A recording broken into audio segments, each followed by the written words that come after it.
There we go.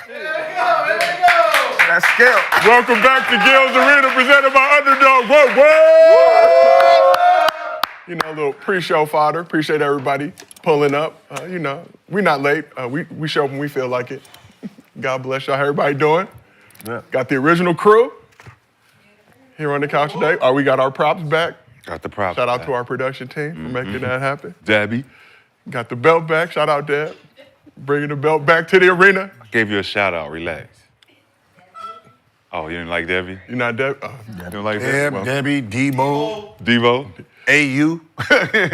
It all works. Woo! Damn. Hey, you, come on over here. Hey, you. Hey, you.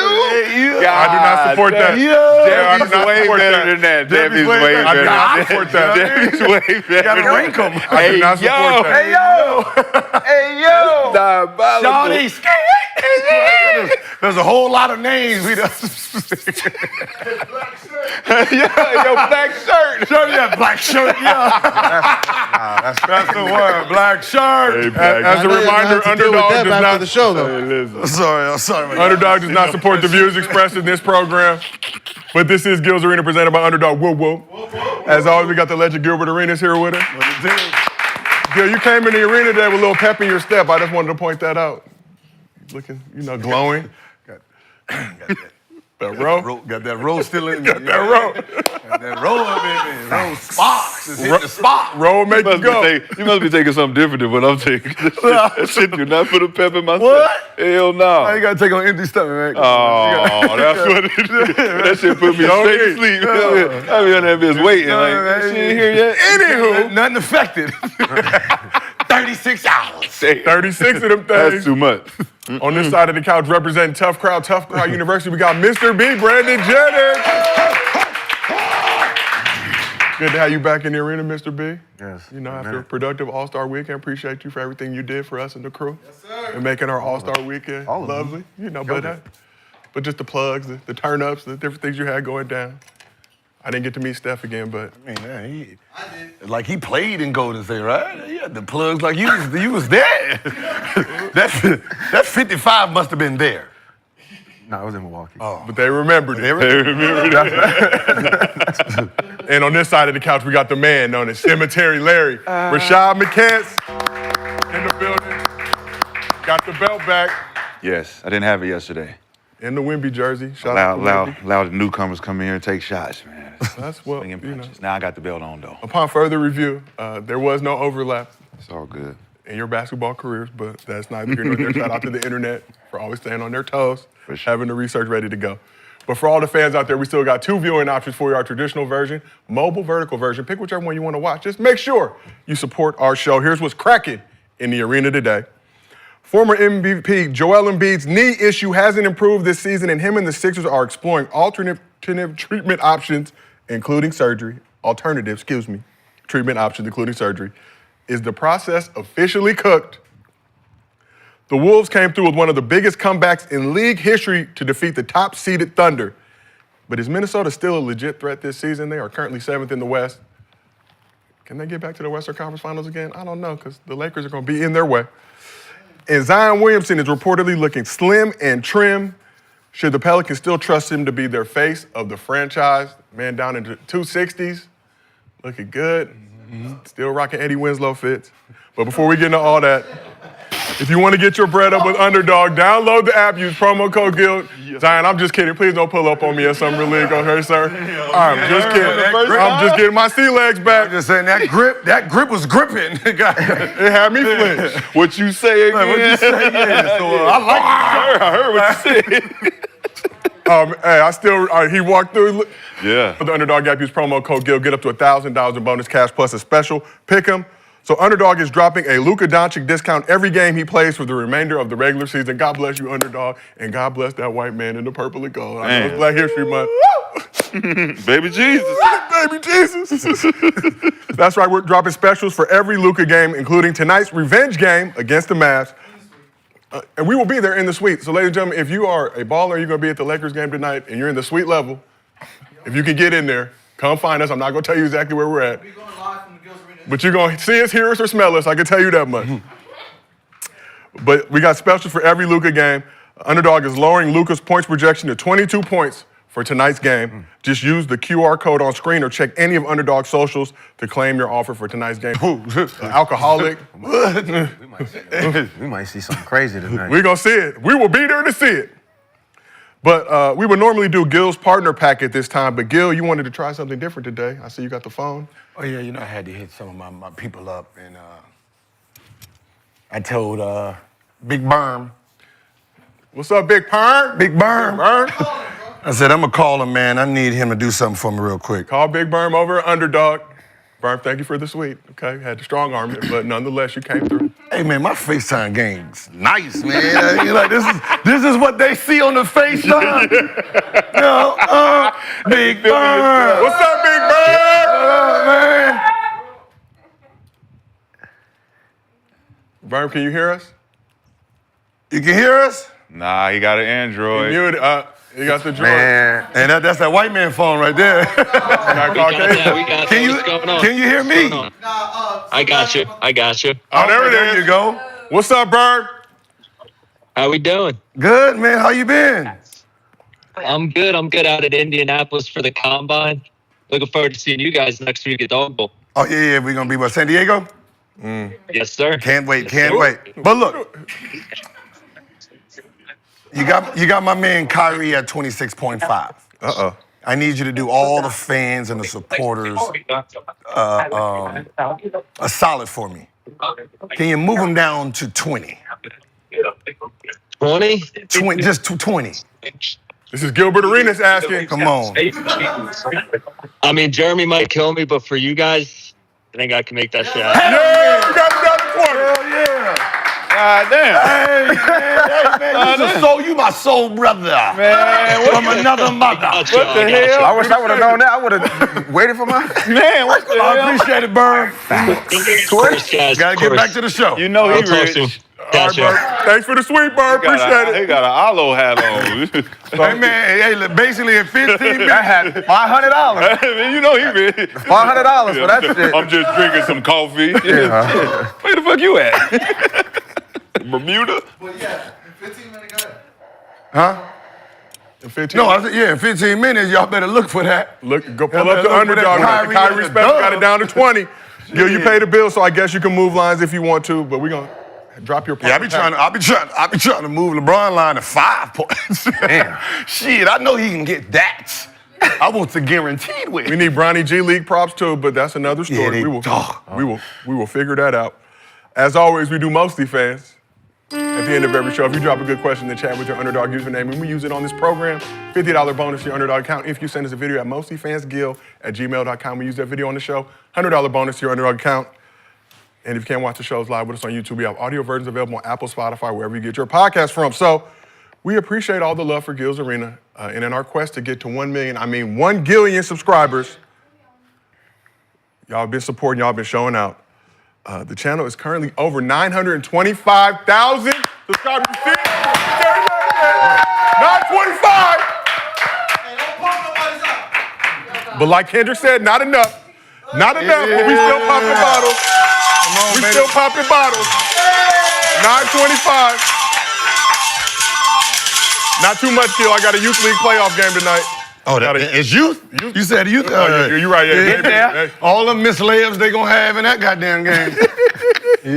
We getting them right. Come on with it. But we crossed 925 to show our love. We We're nervous. giving away $1,000 for every 1,000 subscribers we gain between 900,000 and 1 million. That's $100,000. All you need to do is have an Underdog username. Make sure you're following Gil's Arena on YouTube to be eligible to win that $1,000. What do we do when we get to 1 million? Ask for a raise. $1 million? Hey, we're doing a party. We're doing a party.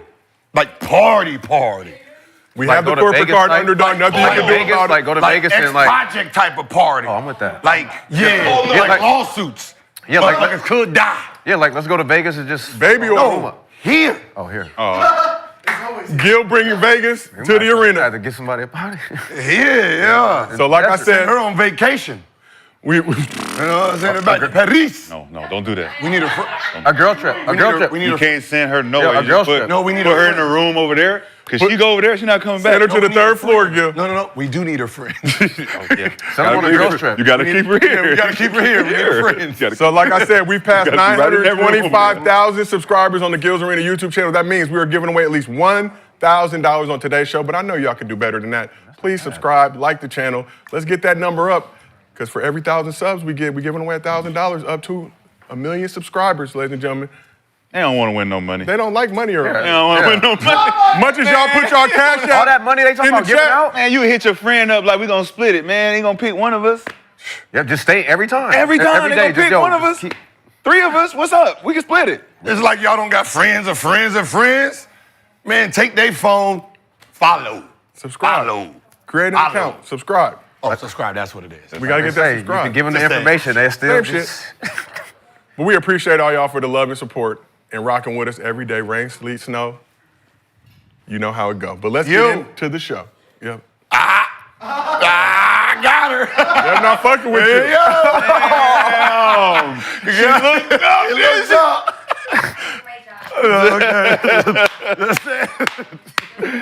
Damn, she gonna dive on you. she gonna Go get her a cake. Kill us after the show. She gonna dive on Go you. get that cake there. You're like, what did I eat yesterday? Shit. Some rocks. But let's get into the show. So 2019 number 1 overall pick and friend of the program, Zion Williamson, has battled some weight issues in the past, but a recent report on him says that he's doing well in that regard these days. Let's take a look. So according to ESPN's Michael C. Wright, excited to see how Zion Williamson looks. Heard he weighed 264 pounds just 2 days ago, which would register as his lightest weight since the Pels drafted him. Okay. So Zion is listed on NBA.com as 284 pounds, which indicates that he's lost about 20 pounds at the start of the season. But let's be real, according to our crew, Gil, and our just looking at him, there's been points where we thought he's surpassed that 300-pound range. Still effective, still dominant on the court, but that's led to some injury issues in the past. But reported weight loss seems to be helping Zion. Over the last 10 games, Zion averaging 27.7 rebounds, 4 assists per game while posting 62, 50, 67 shooting splits. So we talked about Zion a lot. Friend of the show, Zion, please don't pull up on us. If you do, come sit on the couch. It'll be brotherly. Don't give me the double grip. You think Zion's weight issues are officially behind him? Everything is not a plausible thing, That man. was crazy. The double grip. That was The double grip. We all stopped and looked. We looked up No, like, I didn't. The It double went grip. in, but it didn't register. The double grip. and then he did it. I was like, The double grip. Because I only The know double double grip grip to be on the one shoulder. thing. That's Not crazy. the- I got not it with the- the shoulder, so not- I understood what he was saying. But the double grip, yeah. The double shoulder grip. That's different. That's Will. Relax. Double shoulder grip, not this grip, this grip. Whoa. Now that's possible. That's possible. Yo, That is possible. it's getting crazy. It's getting crazy. Look, he talking about not like this, like this. You got to pick it up first. You got to turn it. You got to pick it up and turn it. We only got a couple of days left, Black History Damn, Month. Joe. We're trying to enjoy it. Joe, yeah. What you got Fuck it up going in the back. You fuck it up in the Sorry, back. guys. Relax. Direct deposit only a week away. I'm sorry. I'm getting antsy. Getting Look it. at this, the memes and the nightmares. Means, yeah. It's Memes on and you. nightmares part two. Mean part two. Double grip. Double grip. But do y'all think Zion's weight issues are officially behind him? No, I didn't even do the flex, Paolo. God damn. God damn, Paolo. I didn't even. Damn, Joe. There it is. Damn, Joe. I'm sweating. But in all seriousness, do y'all think Zion Williamson's weight issues are behind him? No. No, I mean, not in a negative way, just no. This is his NBA challenge, right? He's fighting himself the rest of his career, right? There's no opponent out there that's gonna be more detrimental to his career than himself. So, every year he has to come into training camp at a certain weight, knowing that he's gonna gain during the season. And if he do gain during the season, he has to remember how he got it down here, so he can get back to what feels comfortable. And I know with how he plays, people think he needs to be stronger. But if you look at him in high school and them first couple months of Duke before he got hurt, he was way explosive at about 250, 240, whatever he was, right? He jumping out of the gym, head at the rim. Yeah, no injury. He was crazy. That weight will still make you stronger than anybody who's gonna try to jump with you in this area, right? So whoever's telling you that you need to, like, you lose muscle, because it's all muscle. It's not like we're looking at him, he looks like he has 20% body fat. He's just, muscle weighs more than, fat. So his muscle mass is just really heavy. So he's gonna have to really cut a lot of muscle. But he's bottom. Be strong. He's bottom heavy. He's bottom heavy. Yeah, he's like Yao and all those big guys. Tree trunks. And it's unfortunate that that's his genetic makeup because, like he said, he's gonna struggle with the weight influxing and decreasing, all that kind of stuff. And the nutrition is one thing. It's, water, weight, it's all that kind of stuff. But it's like he said, catching a routine that when you see that it's going up and you might have cheated a couple days on eating this and your shit will go up when you cheat, you gotta have that regimen ready to get it down. And you can't take 2 weeks to do it. Like, it's gotta be a 2-3 day thing. And I think Zion, he's been waiting for this opportunity to show everybody what he looks like at this weight, where he can how many games he played to do this 27? He's played 20 of 57 games this season. But the 27 that he's averaging in now, the last 10 games. The last 10 games. That's crazy. He's sending a message. Wouldn't you, if I'm him, like, wouldn't you move him? Like, so he can go somewhere else? If you're the company, are you gonna move him? Yes. We think as players, the company. Yeah, because, what's the future here, though? What's your, No, you gotta think like the business. I understand. The businessman. Right. Are you gonna ever find him again? How long is it gonna No. What have you done when you had him? Right. And how long have So it's kind of like the Luka situation, right? You gotta remember, there's a difference between success on the record and success in my pocket. Right. Two And different. you think that he's been successful? Right? So yeah, them jerseys is selling. That goes in my pocket. though. But That's what I'm saying. And it's in New Orleans. So it's not like this market is like. It's like OKC market. Yeah, like you can get something for him in the for the draft and let this youngin go somewhere where he can really develop, like the Luka situation. Luka's like Dallas gave up Luka. It's actually a better situation for Luka. He's around Dallas he's is around Luka. somebody. So Lakers is like hell yeah. Right. So do him a favor. Yeah, I'm sorry. Because Dallas is bigger than New Orleans. Yeah, New Orleans ain't got no future. What I'm saying is, as the business of it, this is my moneymaker. So you just got rid of Brandon Ingram. Right, he's That's not all my you got. money. He's not my moneymaker. I get it. It's all he got. He's my best player. I get it. But right now, he's 27 a game after 10 He's games. my best player. Brandon Ingram's my most consistent player, but he is not Zion to the world. And Brandon's gone, though. Right? So if I have to trade one of them, I'm going to trade the one Brandon Ingram. I can't replace his name. Yeah. Zion is a brand. He's a brand, yep. And he started it. But they just did it with Luka. What I'm saying is he's Jordan. So what's the difference? There's no difference. So what's the difference? Everybody ain't stupid. Right, I get what you're saying. He's saying the big 325 max that Zion could get that they can't afford, why would you keep that on your books knowing you can't afford it? Well, they got Zion and they signed that 5-year, $197 million extension, but non-guaranteed. He got all those weight clauses in there where he's got to have the combined weight plus body fat. Are we going to win or are we just going to keep going through the same motions? Right. But do you care? I think what Gil's saying, do you care about winning if he's putting people in the seats and he's making money? Let's say you're making $50 million a year on him. Just having him there. And if you trade him and bring it back, you lose everything that came with him, and now you're making 10. But I think they should move the team in. What I'm saying is now you're making 10, but you're winning. Do you really care? Like, is it like you lost 40 money? million? You lost money. They claim they always losing money. I asked the owner. I said 10 years, right? It was 10 years. You win 5 championships and make $200 million. In them 10 years, you win 5 championships and you profit $2 million or $200 million. Or you win no rings and you make $500 million. That's a $300 million budget. But it depends on the market, though. But what I'm saying is they picked the 0 rings. I mean, yeah. Their business. My business is a because business. you need a return on your investment. Yeah. But also if you are winning, you will get your return on your investments. Yes, Winning does. yes, Winning yes, in the longer I run, agree. in the longer run, if I'm winning 5 championships and I got $200 million, you know what them 5 championships are gonna do for the rest of this franchise, Yes. for the rest of the life. Yes. I'm already known as a winning franchise, so the money is gonna come. No, that's. I mean, I might not be here, but the money is gonna It's still it's gonna come because it's my still- value is gonna be higher because of winning. It's still economics. That's in Some teams. You Chicago Bulls. They won 6 titles. back then they haven't Right? won nothing. And then, as Chicago was trying to rebrand, they never got back to being Chicago. And it's a big market, Yep. right? Them back to that number that he talking about. So with Zion, if you lose Zion, it's hard to get a player that can make up that number. That if he just sit there for the rest of his career, as an owner, I'll make my money back just having him because we don't have another name that can bring people to even want to see us play. We need him. But if they was a winner, but Chicago, they'll never lose money because Chicago Chicago. Bulls. So because Michael Jordan. Because of winning. No, right? no. So, Yep. so That it's was not not more because than of it. it's because Well, of no. It is. It's a mix of both. It's winning mix of too, both. man. It's economics of the city. You can't change but look the how he was economics winning. of the city itself. But he helped the economics change. New York, Yes. He helped New it. York doesn't need to win. They're gonna profit. Right. Lakers, I know what he's saying. Clippers, All big cities don't need. Clippers, don't they need, don't need to self-sustain. win shit Yeah. because of the city itself. Like, let's say Wemby in Spurs, right? Okay.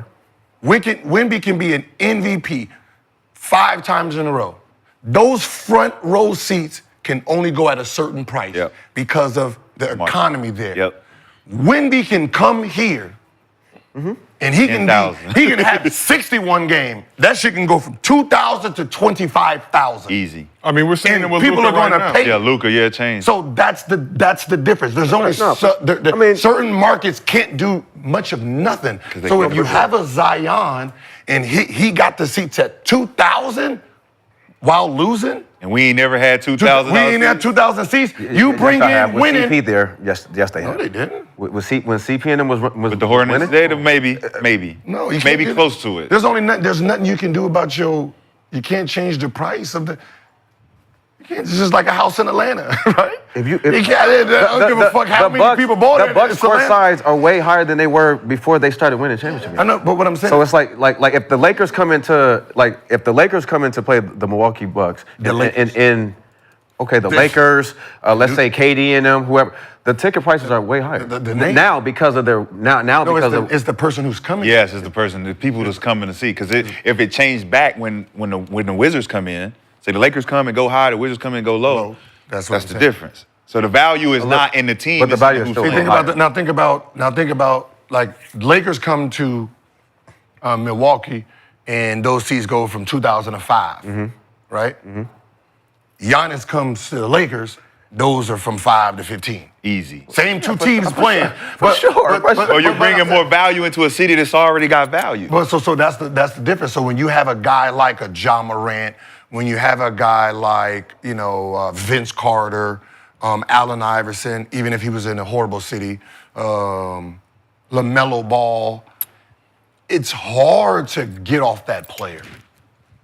Because But we just because saw I don't somebody need to do it. because I don't need to win with him. Yeah, but the Mavs might have did that they might have ulterior motive with Yeah, that. we don't know what their Considering motives their are. It casinos wasn't and all- solely on that. all the stuff they got going on behind the scenes. But with what the I'm saying is ownership. I can't afford this. We can't afford to not have a superstar. We're for not sure, gonna. for sure, It's, for you know what I sure, mean? for When you sure, talk for about sure. New That Orleans, answers your question about why Dallas did it, because they had to. They can bank on Kyrie to be the other guy. If you're not gonna call him a superstar, but Okay. he's a star. Okay. We got 2 stars. We can get off this star and still have chance. But we can't bank- there's no telling if Kyrie's going to stay, though. Like, but we he got can't. the ability- that's You true. can't bank on what Dallas did because there's nobody in the world that thought that was a good trade besides them. That's why they're still talking about it. 100%. People ask, "Hey, are you gonna get rid of Ja Morant?" Hell no. Why would we do that? The fuck, I've had this team for how many years? You never had a player like this. My team been to the playoffs how many years? And he makes more for us than all them teams combined. I can't trade that. So let me. But can you afford? Oh, go ahead. No, I was going to say, to give you just this context. So I think 2023, Pelicans were worth $2.5 billion.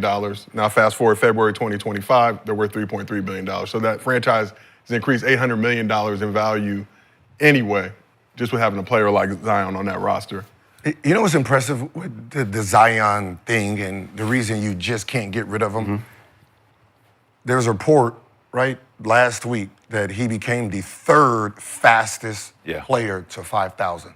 The youngest. Yeah. Active player. Active player. Luka LeBron only faster. Luka LeBron, and then him, and he's missed half his career. Are you going to just like understand he's missed half his career due to injury, and is the 3rd. So incredible. Right. So if you know all that, are you going to build around him though? Like this guy is. Are they going to be able to bring scenario? Are they going to be able to bring guys to the team? No, I know. I understand that. Do you consider his trajectory to be similar to Joel Embiid's right now? Yes. That's why I asked that question. This is what because it's a good. You're going in a good direction. Because but I'm trying to understand. If we say we see this in the details now, is he going to become this guy who has this talent that we know is this good, can't hold it together? Is he going to be that guy? Yeah. Now, if he is, cool. How old is he? 24. 24. Right. 25 in July. He's young as hell. No, he's young. So but I'm just he has saying, a chance the way they're talking about guys like, the way we talk about Tatum, the way we talk about these guys that's in that mix already, that's already hitting this level numbers. I'm not tripping about that, but you know how we already talking about these other players. In a minute, we're going to be talking about them just like that. Then what? Yep. But we don't know. Right now, he's only 24. But who's going to come to New Orleans? No, but that's the city's problem. No, but we're critical of players similar to him that can't get it done on teams like even AD. AD left New Orleans because he got tired of not being able to get it done. So it's looking like a thing. And it's looking like a thing. So then he got DeMarcus down there, and then he had Rondo, and it's like we New Orleans. It's like being the Cleveland Browns. But that's what I'm saying. Man, we the Cleveland Browns. That's what I'm saying. Yeah, ain't too much we can do. We are the Cleveland, right? No. You're dead ass. I'm just saying, it's just nasty. You're dead ass. So it's either as the business itself. George's not here today. You either gotta have a superstar that people are gonna come out and see, or you gotta have a winning team to the point where you're looking like OKC. Yeah. Okay. Now, so how are we gonna now OKC can fill up that arena, right? With winning. Kevin Durant did that by himself. Kevin Durant jersey outsold that whole team combined. When he left and Russell was there, Russell's jersey outsold. Like, you know what I mean? So what they have to do as a team to take away, to bring in the same thing one person brings in. So if you're New Orleans itself, what's your chances of finding a core? Him. No, not a core. Fuck a core. Him.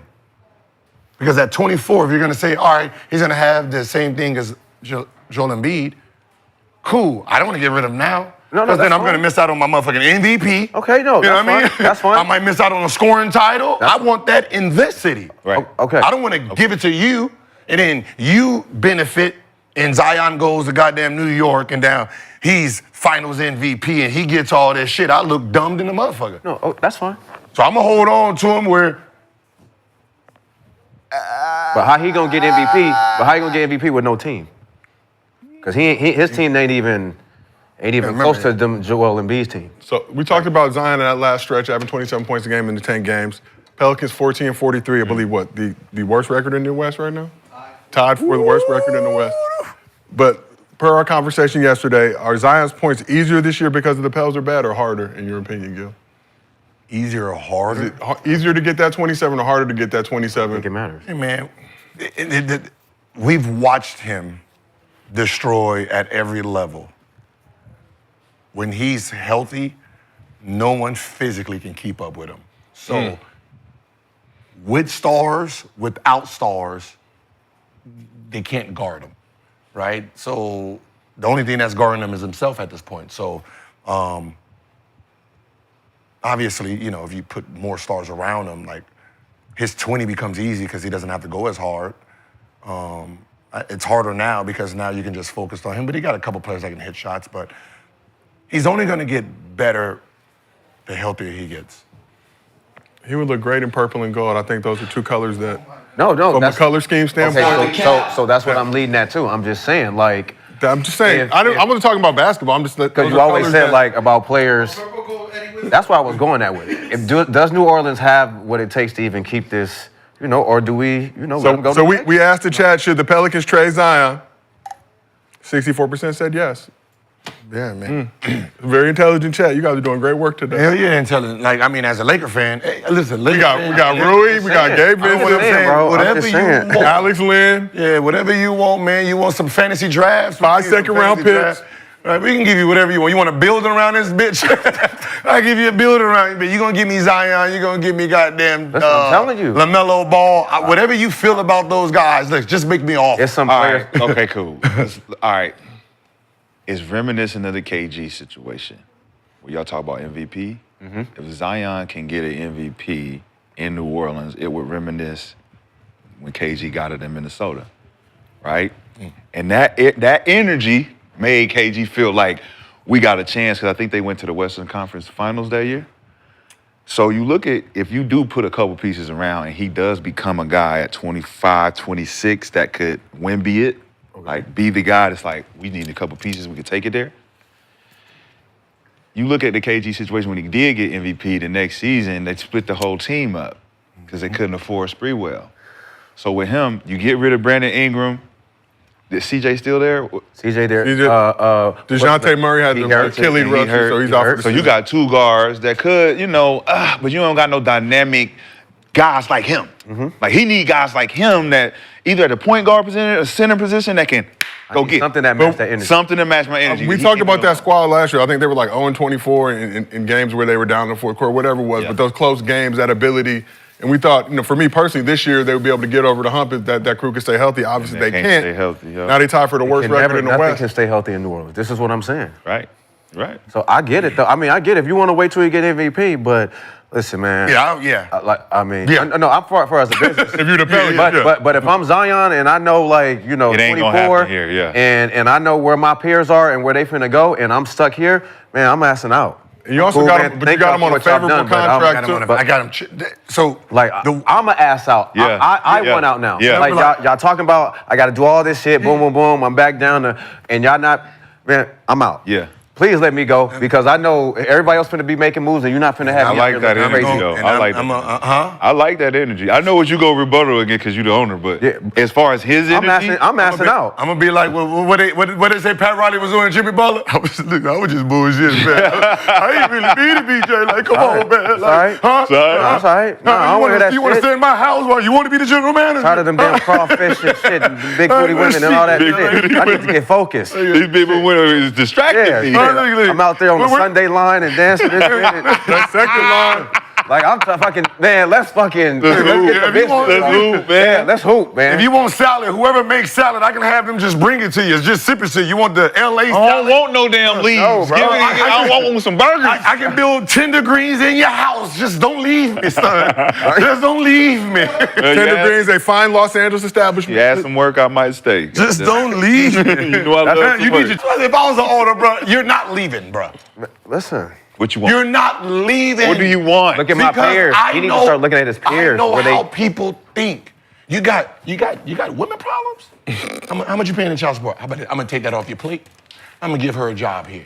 Bring her over here. Bring her. I'll make her give her work. a job cool. over here. I give her a job up there. Make her work remote, Man, though. get her ass far away, though. No, Make her work remote. You're gonna take him off. She's child gonna be support, happy. and I'll double your money. And she's gonna be happy. Double your money. Take him off child She's support. not gonna be a problem. What? No problem. No more. That's She's not gonna gonna start make her dating the happy. Well, not teammate gonna the make her whole happy. nine. Crazy. That's not gonna make She's her gonna be with You the get- teammate. like, She's that's gonna not be with enough. you. I'm good. You're getting 10,000 from him. I give you 20,000. Leave him alone and come on up here and work. Still not enough. They evil. They even. I want him. I want him. I want him. No, God damn it. that's not enough. Yeah.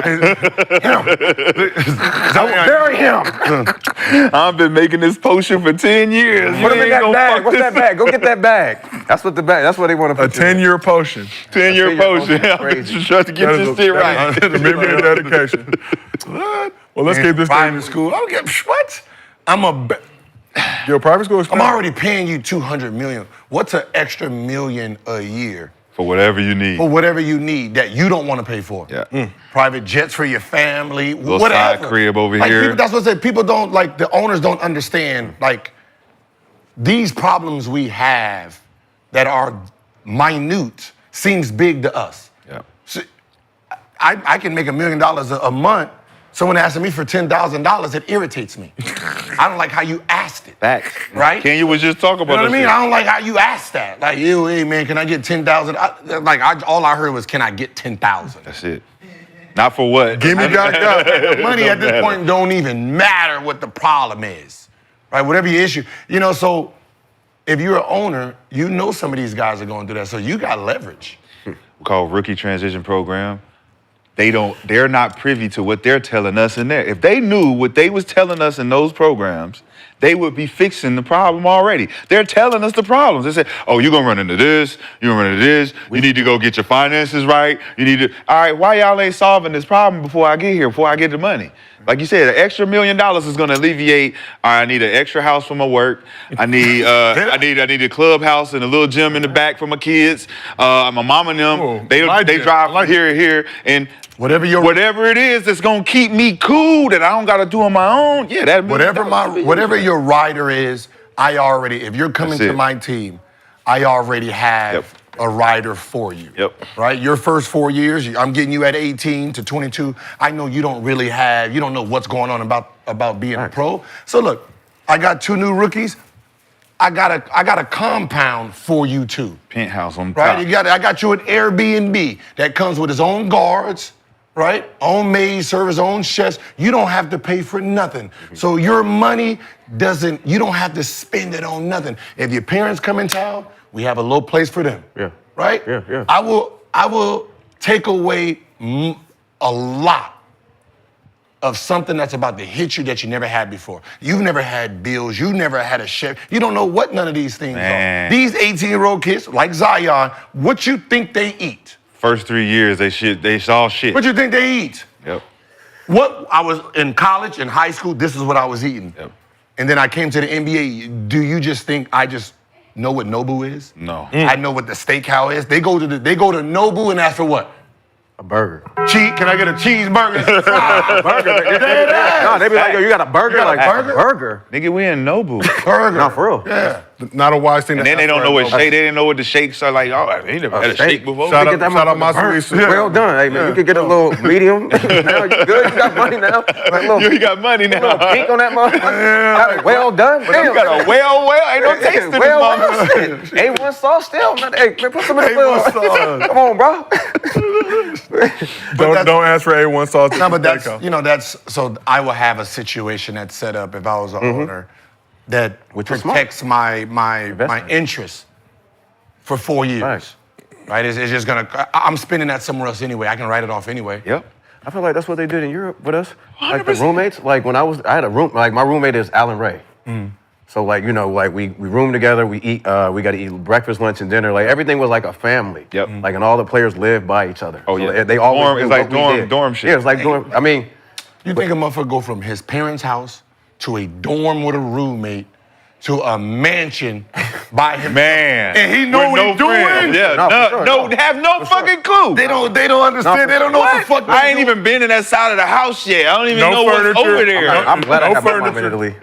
They took me to, they was like, we need a couch, bed. I didn't know how to pick out no furniture. What I didn't pick out none of that shit. Like, I didn't pick out nothing. Literally, when I walked in. IKEA. No. Yes.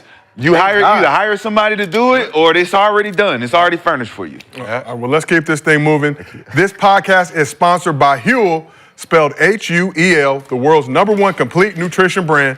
Busy morning, late nights, working through lunch, life doesn't always leave room for a balanced meal. That's where Huel comes in. It's a complete meal in seconds. Just grab, sip, and go. No more skip meals or unfulfilling snacks. Huel makes it easy with nutrition that fits into your life. Gil, I see you getting to work already, see? Pour that Huel in the cup, get it going. Go ahead and see. Their Black Edition, ready to drink, is a total game changer. A complete meal in a bottle that's high in protein, low in sugar, and packed with all the nutrients your body needs to feel and perform at its best. And right now, new customers get 15% off, plus a free gift using promo code GILS. That is promo code GILS, ladies and gentlemen, not Gil, GILS with an S on the end of it. That's 15% plus a free gift for new customers with our exclusive offer at Huel.com/GILS, G-I-L-S, to be clear. Gil ain't even got no spoon. He doing what he's doing. That's how much he want to drink the Huel. What you gonna do? I went to college, so I know. Goddamn it, you ain't got no spoon. Do not help him. Hey, tap it, ding, ding, ding, ding, ding. Let's go. Gil got the Huel ready to go. So unlock a healthier, easier way to eat with Huel, nutritionally balanced, complete meals. Yeah, bro. In minutes. Damn. Damn, bro. What'd you do to that spoon, Deb? Tell the truth. Damn, I ain't even thinking about it. You didn't even think about it. Make him sip it. Gil taking the Huel to the dome. Again, that is promo code GILS, ladies and gentlemen, GILS. You tasted that fart, didn't you? Nice. Tasted that what? She farted on that spoon. Oh. She went back Where's the spoon? Yo, She went there. Blah, blah, all right, come back with that pink eye. But shout out to Huel, Huel.com. All night. Huel.com/GILS. 15% off plus a special gift. And Huel, we appreciate you. I drink the shakes regularly. The problem is I have a donut right after. I'm trying to scale it back. That's crazy. But it's tasty. The donut with Huel? It's tasty. You sprinkle the shit on there? What the? Gil got that. You got that exclusive Huel. I had a little bit. But shout out to Huel for sponsoring the show. Let's keep this thing moving. We got to talk about unfortunate situation going on in Philadelphia. Former MVP Joel Embiid's injury-plagued season may soon be coming to an end as Shams announced Embiid and the Sixers are consulting doctors and considering alternative options such as surgery for his left knee. Embiid has only appeared in 19 of a possible 57 games for the Sixers this season, but his current treatment, including regular injections, has not led to any improvement. So he's averaging 24 points, 8 rebounds, 5 assists this season, but the Sixers are just 7-8 in games where Embiid, PG, and Tyrese Maxey have played together. So last night without Embiid, the Bulls beat the Sixers by 32 points, led by as much as 50 in the game. The 8th straight loss for Philly, longest active losing streak in the NBA. They've also lost 10 of their last 11 games overall. Sixers currently 12th in the East with a record of 20-37. So the Sixers haven't officially shut Embiid down for the season just yet, but it's not looking good. And then here's some further info. So the list of potential procedures includes a meniscus replacement, low-dose radiation therapy, or something known as a osteotomy that will require doctors to break a bone in the hip to realign the joint to alleviate pressure. That comes from Marcus Hayes from the Philly Inquirer. I know, it don't sound good. It do not sound good. So is it time for the Sixers to shut Embiid down for the season? Or has it been time? I think we were saying this last year, right? During the Olympics. That he we said it a couple weeks ago. I think. Oh, no, sorry. But then we said in the summer that he should have sat down during the Olympic time. So No, we did not say that. I did. Y'all did that. Y'all was Team Euros. Yeah, we Euros, yeah. Yeah, y'all was Team Euros. You thought that Embiid should have represented this country. And as he did, and we love him for it. Won a gold medal. Proud soldier. For the United States of America. Sacrifice. Sacrifice his body and his mind. and now and now what? And now he didn't even get no Medal of Honor. He didn't even get no Medal of Honor. Did. No, it's he gold. didn't. It's No, gold. that was the achievement. That was the trophy. Is that gold medal? Shipped us too. So is that gold medal more important than making sure your health and your career and your knees and everything is good, so you can? Who are you asking? Americans? No, I'm asking. Yeah, Yeah, because he could have played for the French team and fucked us up. No, I couldn't play at all, and then got himself together. Then they would have been in a better position. I really personally don't care about Philadelphia 76ers, so yeah. I'm talking about his career though. A guy's an MVP, a guy who can every time he plays is dominant. And now that you're sitting here and now they're talking about doing your knee again, another surgery. I look at it like this: they don't give a fuck about Embiid, so why should we? Do you feel like the Sixers don't give a fuck about Embiid, as you just said?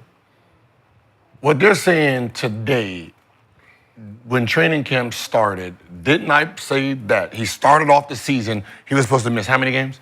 I think it was a couple games to start the season with the game. He was going to miss back-to-backs. Back-to-back. All that came out. I was like, the season's over with.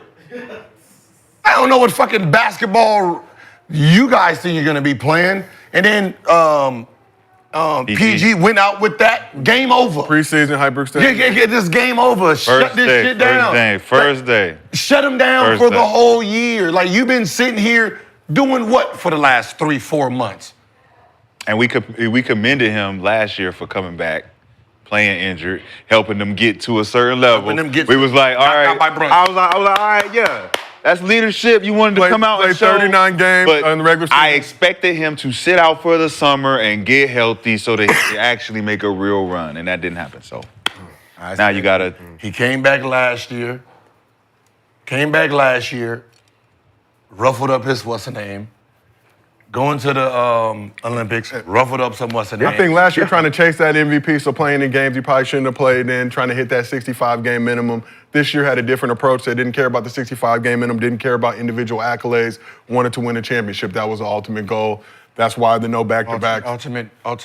Win a championship what year? But coming into this season, he said the goal is to win a championship. No, I hear what comes out the motherfucking mouth. Everybody say that every year. Right? But realistically, you're starting off the year already hurt. Already sore. Already saying you can't play back-to-back. The first time y'all even thought about the concept, we're not going to play back-to-backs, which already puts you at about 40-something games. Season over with. You ain't going to play nothing. And you send a message. There's no point in me playing you 40-something games. I just play you 0. I don't need half production at this point. I'd rather just shut you fucking down because in those 40, you're going to be trying to what? Overcompensate? Yep. I need you to go out there and play a little bit harder now because we just lost last night. Yep. Like, no, you should have shut them down. See you next year, big fella. Just don't come back 500. I think Embiid had a stretch where he missed 14 games this season. The game he came back, played 36 minutes. Woo! And then what happened next game? Sat the next game. Then had 3 straight games, 30 minutes, 30 minutes, 38 minutes. Huh? So if we Philly, is it time to be like, management, clean house, all of them. So everybody, Tyrese Maxey too? Maury, Elton Brand, all of them gotta go. Now you can't. Elton Brand cool. You gotta How give long him he been there? Maury. How long Brand been there? Yeah, but when I'm just asking. But when he was there, remember he was lead dog at first. He got Jimmy. He had Ben Simmons, Jimmy. He had all them. Yeah, but that's time is up. Yeah, but Maury came in and wanted to be Superman, and he's done fucked it up since. I get Okay, that. so Maury's out of there. But Maury coming from Houston. But before Houston, owner too. you was still doing this. We still trusting the process. Right. At some point, when I was mentioning, you got the teachers, you got the people who hiring the teachers. You have to hold them accountable. Why are you hiring these teachers who teaching this shit? And we look at our results. These are all D's and F's. D's and F's. What kind of teacher are you? What kind of principal are you? Like, we need real results where we can say we have a passing team. B's, A's, and C's. You don't have that. You have 2 star players that are playing D level. That's weird. And there's no accountability for the people who put him in a position. You brought Paul George over here to do what? Exactly. I'm just asking. What did you bring him here to do? Gave him a max extension. To try to win a championship. All right. So whose decision was that? And was it a good decision? No, so far it is not. Because it was he was already getting personal. He was already getting personal with James. We got to change the decision making for the people who making the decision to bring a guy over here, $50 million. He's only giving us this, and then he's saying we don't have no leadership. Why ain't nobody stepping into the leadership role and say, you know what, we lost tonight because I didn't do my job. Me first. I got to do a better job of being a leader. That's my fault. Being a leader don't change the production. It don't, but it gives you the blame to be on somebody. Because everyone's to blame.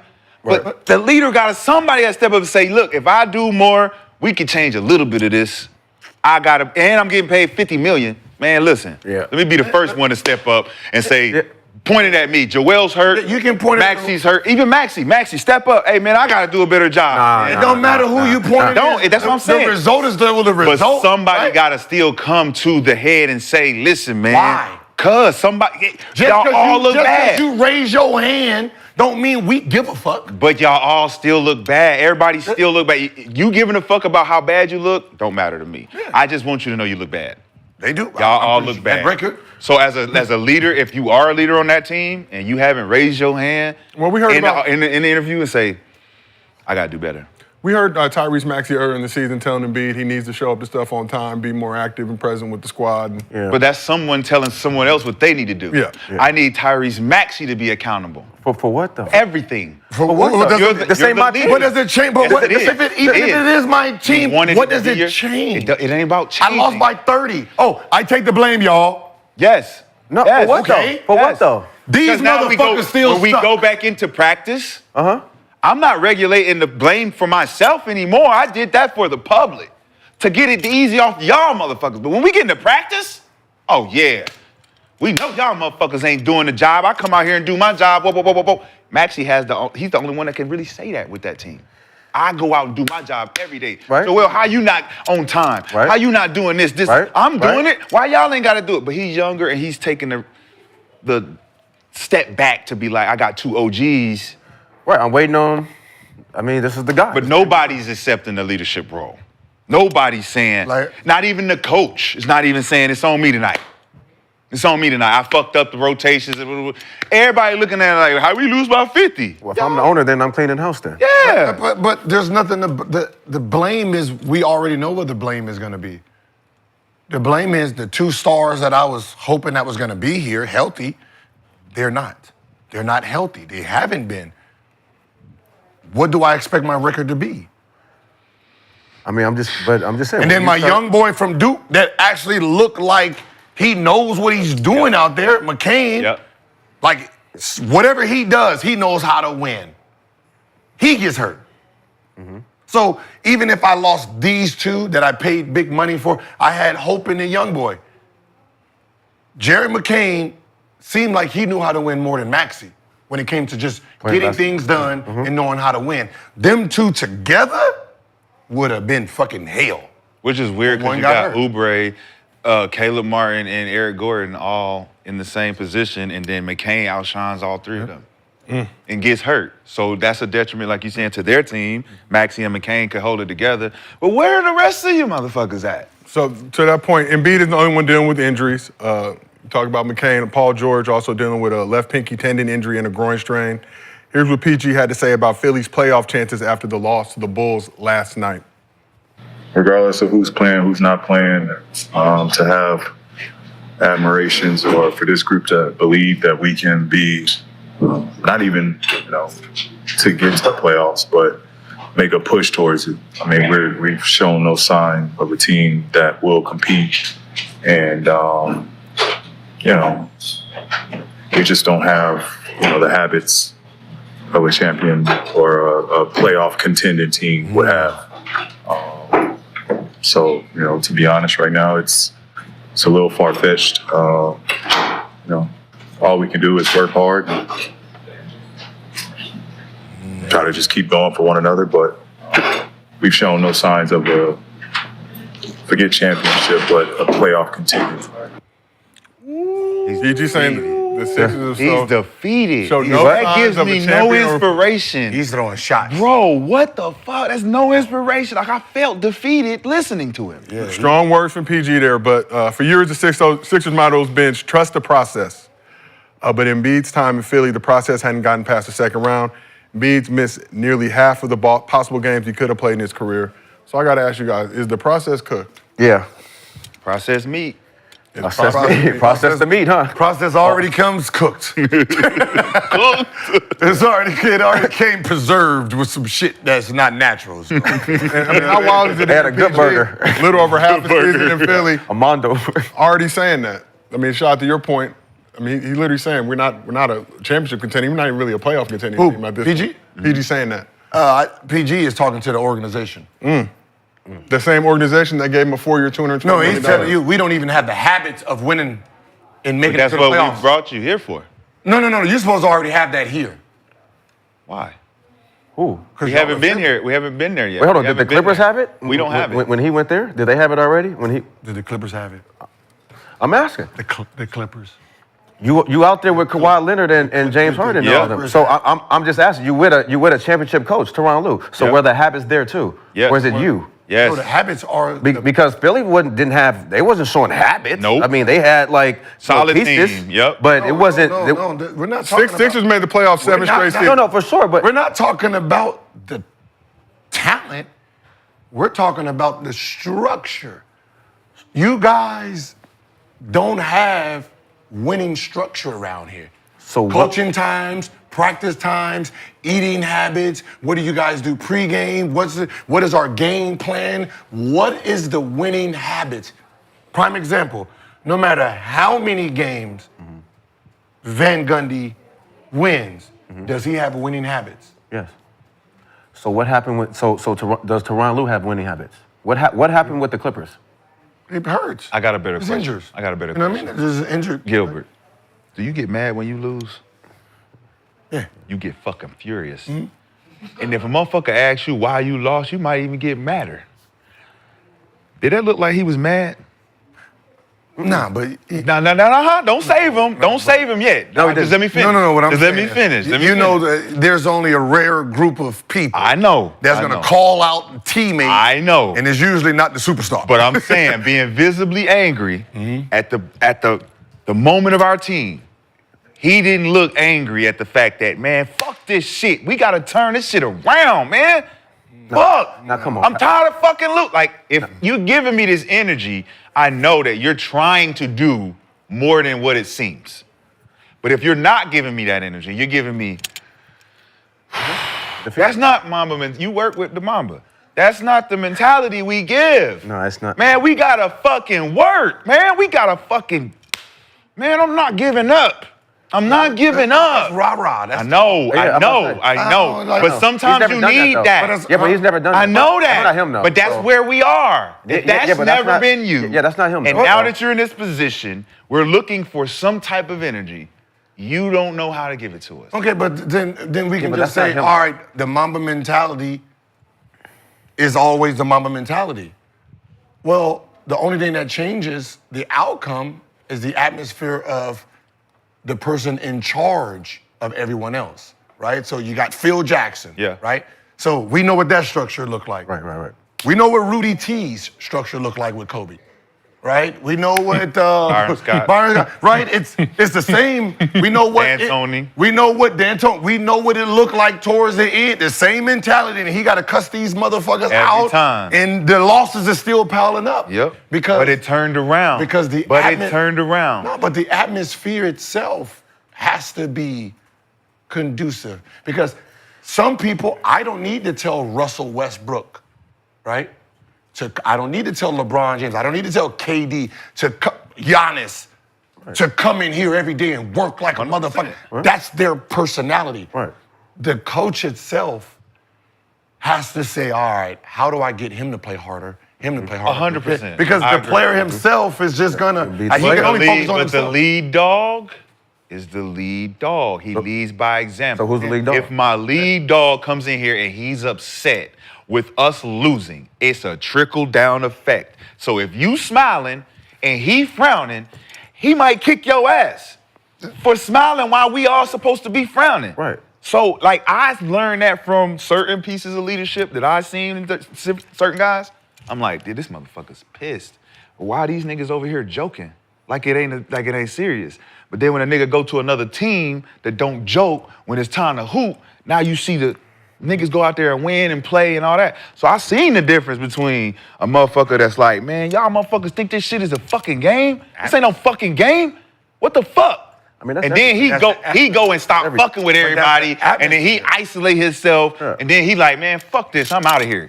But that's the atmosphere. Remember, he's coming in. This is his first year into this atmosphere. You don't think Kobe dealt with that? These dudes are like accountable. when he What I'm was saying playing is with they're accountable for their leadership. They're saying, man, it's on me to lead us into this energy.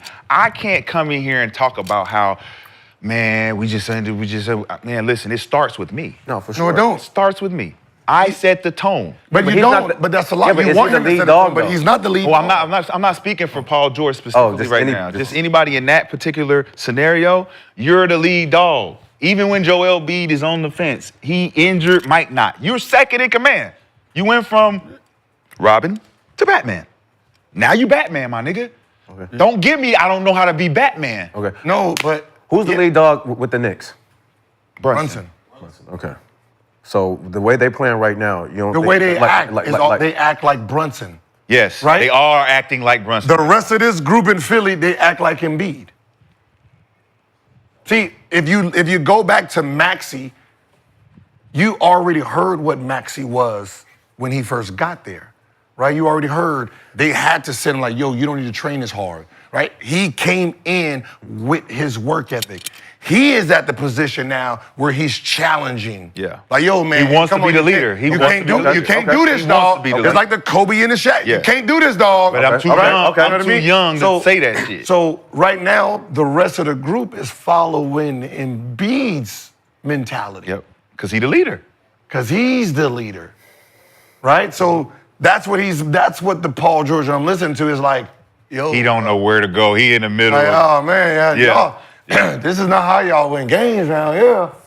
Show us. Yeah. Show us. Yeah. Y'all gonna keep following him, or y'all gonna start listening to somebody else now?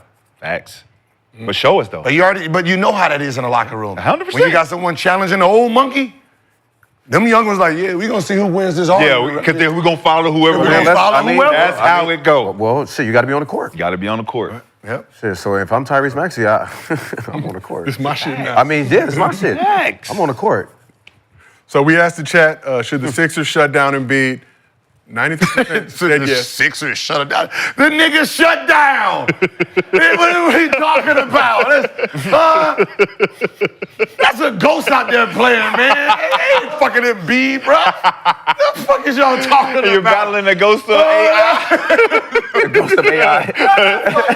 That look like listen, that look like me in Memphis and Orlando, goddammit. That ain't Agent Zero. That's Gilbert Arenas out there. Gilbert, no. Gilbert number 9. That is Gilbert. That ain't the process. That is Joel Embiid out that bitch. Cameroon Joel Embiid. Damn, not USA. Damn, not USA. Not USA. Damn. After what he did for our country. Cameroon, a great country. The Cameroon. All right. That's what I'm saying. Like, that ain't the process out there no more. That's the MVP. He's out there just running around shaking hands and shit. Well, we also asked the chat, is the process officially cooked? 95% said yes. 95. I don't think. Damn. We've never had 95 or nothing. 95. Hey, I think everybody watching the same shit we watching. Yeah, they see the same shit. They're watching the same. And it's Yeah, gonna we've be all more come of this. together. If we ask collective questions like this, it's gonna be more of that. So the chat is coming together. Chat, in honor of that, we're going to give away not $1,000, but $2,000 a day. We have crossed 926,000 subs. Damn. In our Gills Arena giveaway. Yeah. Clap if you want to. Y'all getting 2K because we rock with y'all, man. But let's keep this thing moving. Former Laker and Lakers coach Byron Scott had a message for Commissioner Adam Silver on his Fast Break podcast regarding the All-Star game. Let's hear what Byron Scott had to say. Commissioner Silver, I love you. I think you've done a fantastic job. But listen, this All-Star game has gone to shit. Players don't want to play. Fans don't want to watch. We trying all these gimmicks. Let's get back to the basics. Let's go back to 80s basketball. You got the fan picking All-Stars. You got the coaches picking the reserves. They go out there, they play hard. Guys don't want to play, find their ass. That's what we got to get back to. And you know what? Go back to the old rules, too. Because I'm telling you, players will adjust. Okay? But all this gimmick and all this other bullshit is 3 hours of watching TV with 40 minutes of basketball. Too much. People want to watch the guys play against the best in the world. Let them play against the best in the world, but bring it back to the old days. Get rid of all this analytical shit, and let's play basketball again. Bring back 80s basketball. Rashad, I see you have undergone a wardrobe change. You have buttons now on the couch. Mm-hmm. You look like you're ready for battle. What do you think about Byron Scott's message for Adam Silver? Fire. Finally, somebody said. Fired? Fire. Fire. I agree. Fire. You know, I know Gil don't like that 80s conversation shit. And bringing it back to the 80s. They faked it too. It was a great decade. I mean, they didn't. It was a great decade for cocaine. For hard whites. A hell of a drug, yeah. Right. I don't know what part of the 80s, when people talk about 80s, I don't know what part of the 80s do they have embedded in their brain. The 80s didn't start in 89. It actually started in 90, right? I mean, 1980, the zero, not 89. So the beginning, right? Where they had to delay TV because they didn't know the motherfuckers was gonna show up because they was high as fuck. Huh? They had tape delay, all that. Motherfuckers out here in New York and Philadelphia throwing games for crack. That 80s? That's the 80s you want? A crack hell of a drug as well, girl. I think He not talking about bring crack back. Gil, he's not talking about bring crack back, bro. No, he's talking about the fucking rules and regulations of the All-Star game. Back then were better than now, bro. East, West. He ain't talking about bring some Coke and we all gonna do a line of Coke. But what I'm saying, he's saying bring back the 80s style of bat. Like nobody want to go back to the 80s. For the All-Star They changed that in the 90s. Did they play hard or was it? They faked it too. Man, listen. I gotta imagine. He's just talking about all the gimmicks. He said 3 hours of bullshit with Kevin Hart and all these motherfuckers. They think the streamers are gonna bring shit and it didn't. It made it worse. No. So that didn't work. Because the streamers have nothing to do with basketball. Because you're scared to have a conversation with the players, like he said. Find them if they don't want to play. If you don't want to play hard. There was a combo before the game, though, with the expectations. But they changed it. Stop trying to be cool with the players. Stop trying to be the player's friend. Yeah. He got to put some David Stern in it. Like, listen, I don't mind Bron not playing an All-Star game because I get his legacy and that was some bullshit. But LeBron would have been suspended if David Stern was. What is wrong with the 80s? What's wrong with today's game? They're not playing hard. Who said they ever did? The little clips here and there, right? 80s basketball, right, had All-Star games, right? They did. Yeah. It was physical because it played like regular basketball. But one thing the 80s didn't have is they couldn't shoot for shit. And no skill. They couldn't shoot the ball to save their motherfucking life. Can I say something? Yeah, but they were scoring like 100 and they were scoring. When you were a center in the All-Star game, you know the thing that you wanted to do? Rebound, block shots. It ain't about scoring when you were big in the All-Star game. You know them motherfuckers gonna be shooting. Mm-hmm. But the one thing I know I can do is play defense. Rebound, defense. I can guarantee you back then, there was a lot more block shots in the All-Star game than there was now because you compete and reach. Because I'm a big, I have to go get my just due.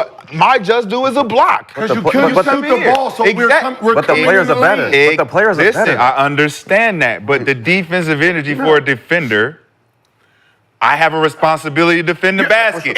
I am an all-star for that reason. It's false. It's a false narrative. Why? Because none of the guys now play defense in the All-Star game. They don't even get blocks like that. If you can't shoot the ball, right?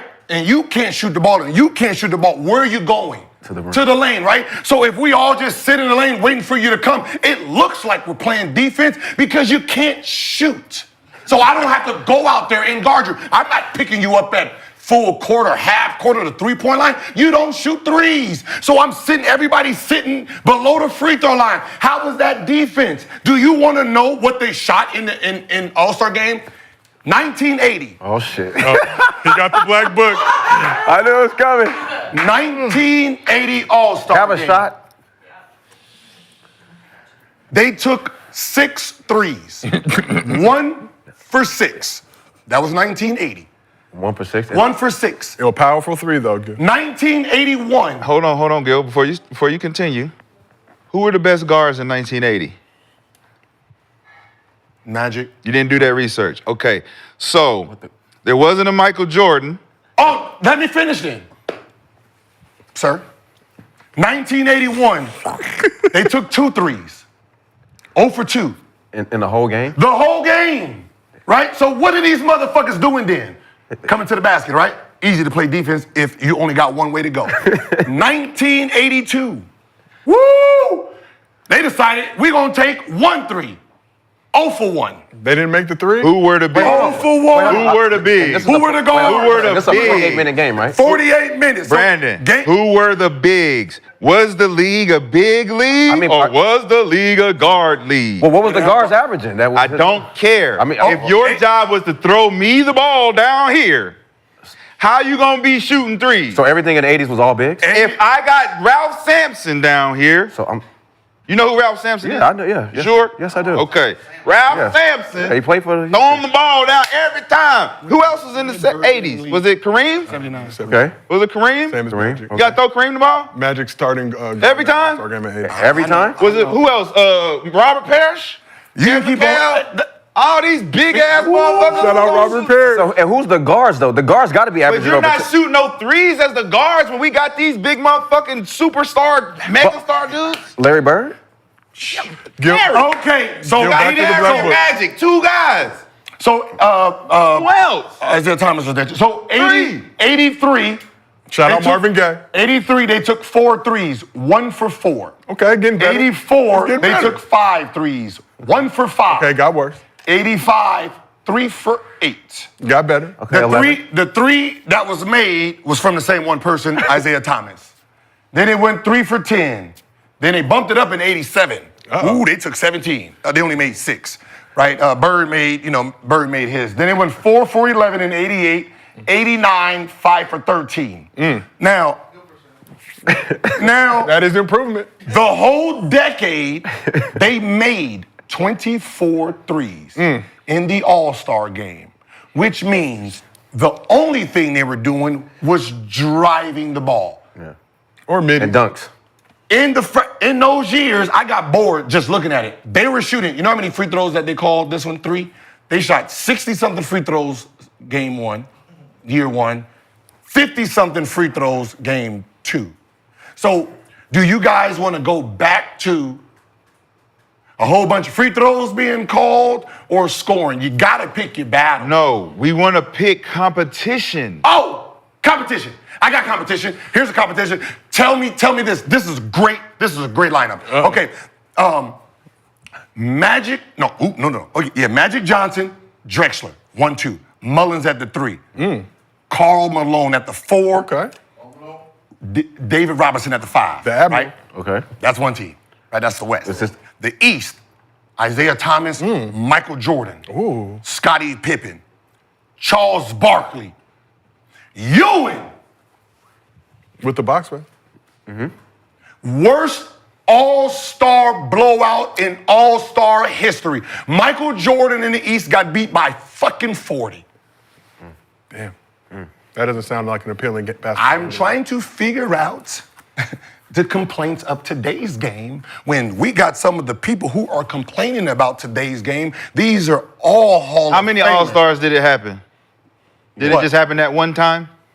Yeah. Blowout? Yeah. It's the worst. I'm asking. It's the worst. I'm just asking. By one of the best competitors. Gilbert! Gilbert, stop doing that. We're Just talking answer about, the question. We're talking about the GOAT. Why won't he answer? The GOAT lost by it with One Isaiah time. Thomas, with Scottie Pippen, defense, with Patrick Ewing, defense.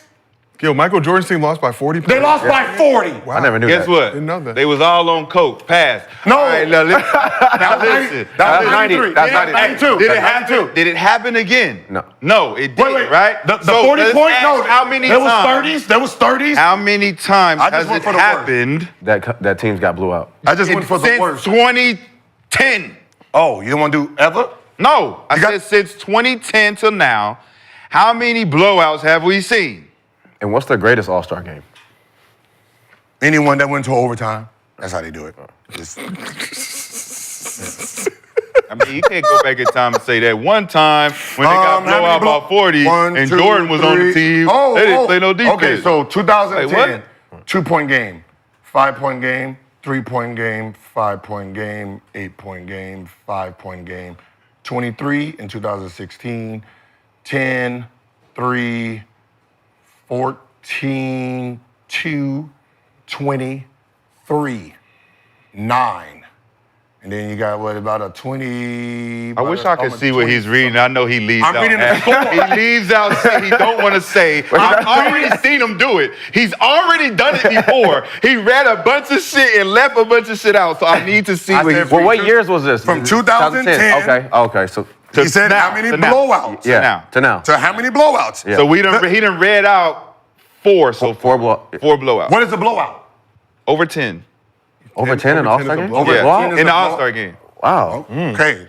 I'm glad he said that because we can go back to the great ones and see how many times they got blown out. So there's 4 blowouts? Keep going. I know you ain't done with 2025. You just went through like 7 of them. 2025, it's 2010 to now, that's 15 years. But you should name out 15 of them. okay, so you want to try it again? Okay. Joe, you read it. 2 Take points. his phone and you read it. He's a liar. You know, He's Gil, a fucking you gonna let me get the phone? I don't You gonna let me get the phone? trust that nigga, man. You read it. It's a lot of big words up in here. Hold on. So from 2010 on?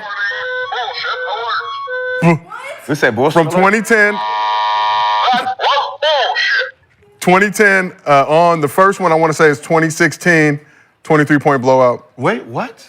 2016. You see? You I said told you he was reading. 2010. I know, but I'm looking for blowouts, Gil. No. I want you to. He needs. No, to read the blowouts. What I asked you. Read No, I all thought the you blowouts. read every game. No, we only want to know the blowouts. Just the blowouts. Just the blowouts. Just the blowouts. We only want to see how he's doing I went through every game. I picked this Wait, nigga hold real on. No. You weak, pathetic fool. I called out 15 games. Finish him. I said 15 games. That's 15 years. I did 15 games. So from 2010 on, you said 10 points is the criteria for a blowout, Shah, correct? So 10 points or more. And Gil, just to let you know, I just zelled myself $15 from your phone. Don't worry about it. Yes, sir. Somebody say yes, sir. So nope. So 2016 would be the first one. So 2016. So that means them first 6 years, nothing. Okay. Close game. So it's 23-point loss. West beat the East 196-173. 2017, West won 192-182. So no. Close. So 10, is it 10 or above 10? That was a 10-pointer. 2019, it was 178 Team LeBron to 164 Team Giannis. Vision getting blurry. Hold on. Big words. So that's 2? 3? How did it matter? 2021, Team LeBron again, LeBron James, for those who are not familiar. 170 to Team Durant, 150. 2024, East 211, West 186. So 5. So in the last 5 years, there's been 2 blowouts. And then Team Shea, 41, Team Shaq 41, Team Chuck 25 in this, but it was weird. So 3 in the last. 15 years. 3 in the last 5 years. 5. Because if you count 10, if you count more than 10, because it's his blowout style, which is 10 is not a blowout. I think a blowout's 20 or more. Yeah, everyone does. But if he got 10. In the All-Star game, you get beat more than 10, that's a blowout. It's the All-Star game. 10 is a blowout. In the All-Star game. I'm not talking about a regular game. No, right. It's not a regular game. Right. Not a game. 20, any element of basketball, 20 is a blowout. Yeah, it's a dub. We're talking about the All-Star game, bro. Right. In the All-Star game where people don't play hard to lose by 10, somebody's been, they playing kind of hard. It's a blowout, nigga. Y'all got blown out. 7. Keep it close. 8, 9, 10, 3-possession game. 11. So between 19, what? Oh, hold on. Ooh. Okay, so 1980. Let's just get rid of the game. 1990. Let's go 1990. Blowout. 1990 was a blowout. 1992, blowout. Ooh, 94, they won by 9. Cool. 95, blowout.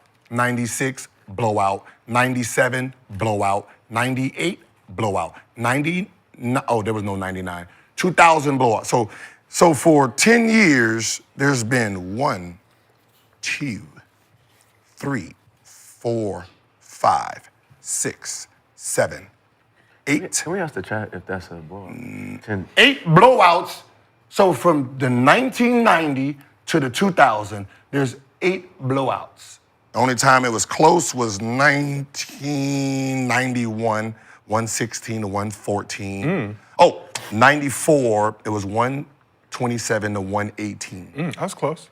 I love it. 3 possessions. So 2 years, so 2 games. I love it. 2 games out of the whole decade under your was blowouts. So again, since we got the stats, what year are we playing the All-Star game where it's competitive? Yeah. Well, I don't think. It's never been competitive. I don't think he was making that point. He just need to change the rules. Like go Get back to rid all of the the gimmicks. dumb shit. Yeah, the gimmicks. Like, yeah, you did all that to make yourself feel good about a point that had nothing to do with what the fuck he was saying. The point is, we already had that regular ass. In the 80s. We had the regular All-Star for the last, 20. When did they first change And it seemed to be doing well. When did they change it? It seemed to be doing well. Oh, you was complaining in 2015, 16. Well, I'm talking about before that. Before that, it was doing well. But All-Star games before that, it was doing well. I just named you 10 blowouts in. I said it was doing well. No one was complaining about the blowout. Of course, no one's complaining about it. Because they were playing. We didn't have a complaint because the league was Why did it get changed? Because the players have changed. He said, and because of all the gimmicks around it. Why are there gimmicks now? Because the players don't play hard. No, because of what? Because the narrative of what? They don't play hard. Because it's a bad product. It didn't play hard. So they started changing it, trying to make them play hard. They changed it so that means at some point. When Kobe Bryant left and retired. 2016. That's when the dynamic of the All-Star game shifted. You left it in the hands of guys who didn't want to play hard no more. And there wasn't an example.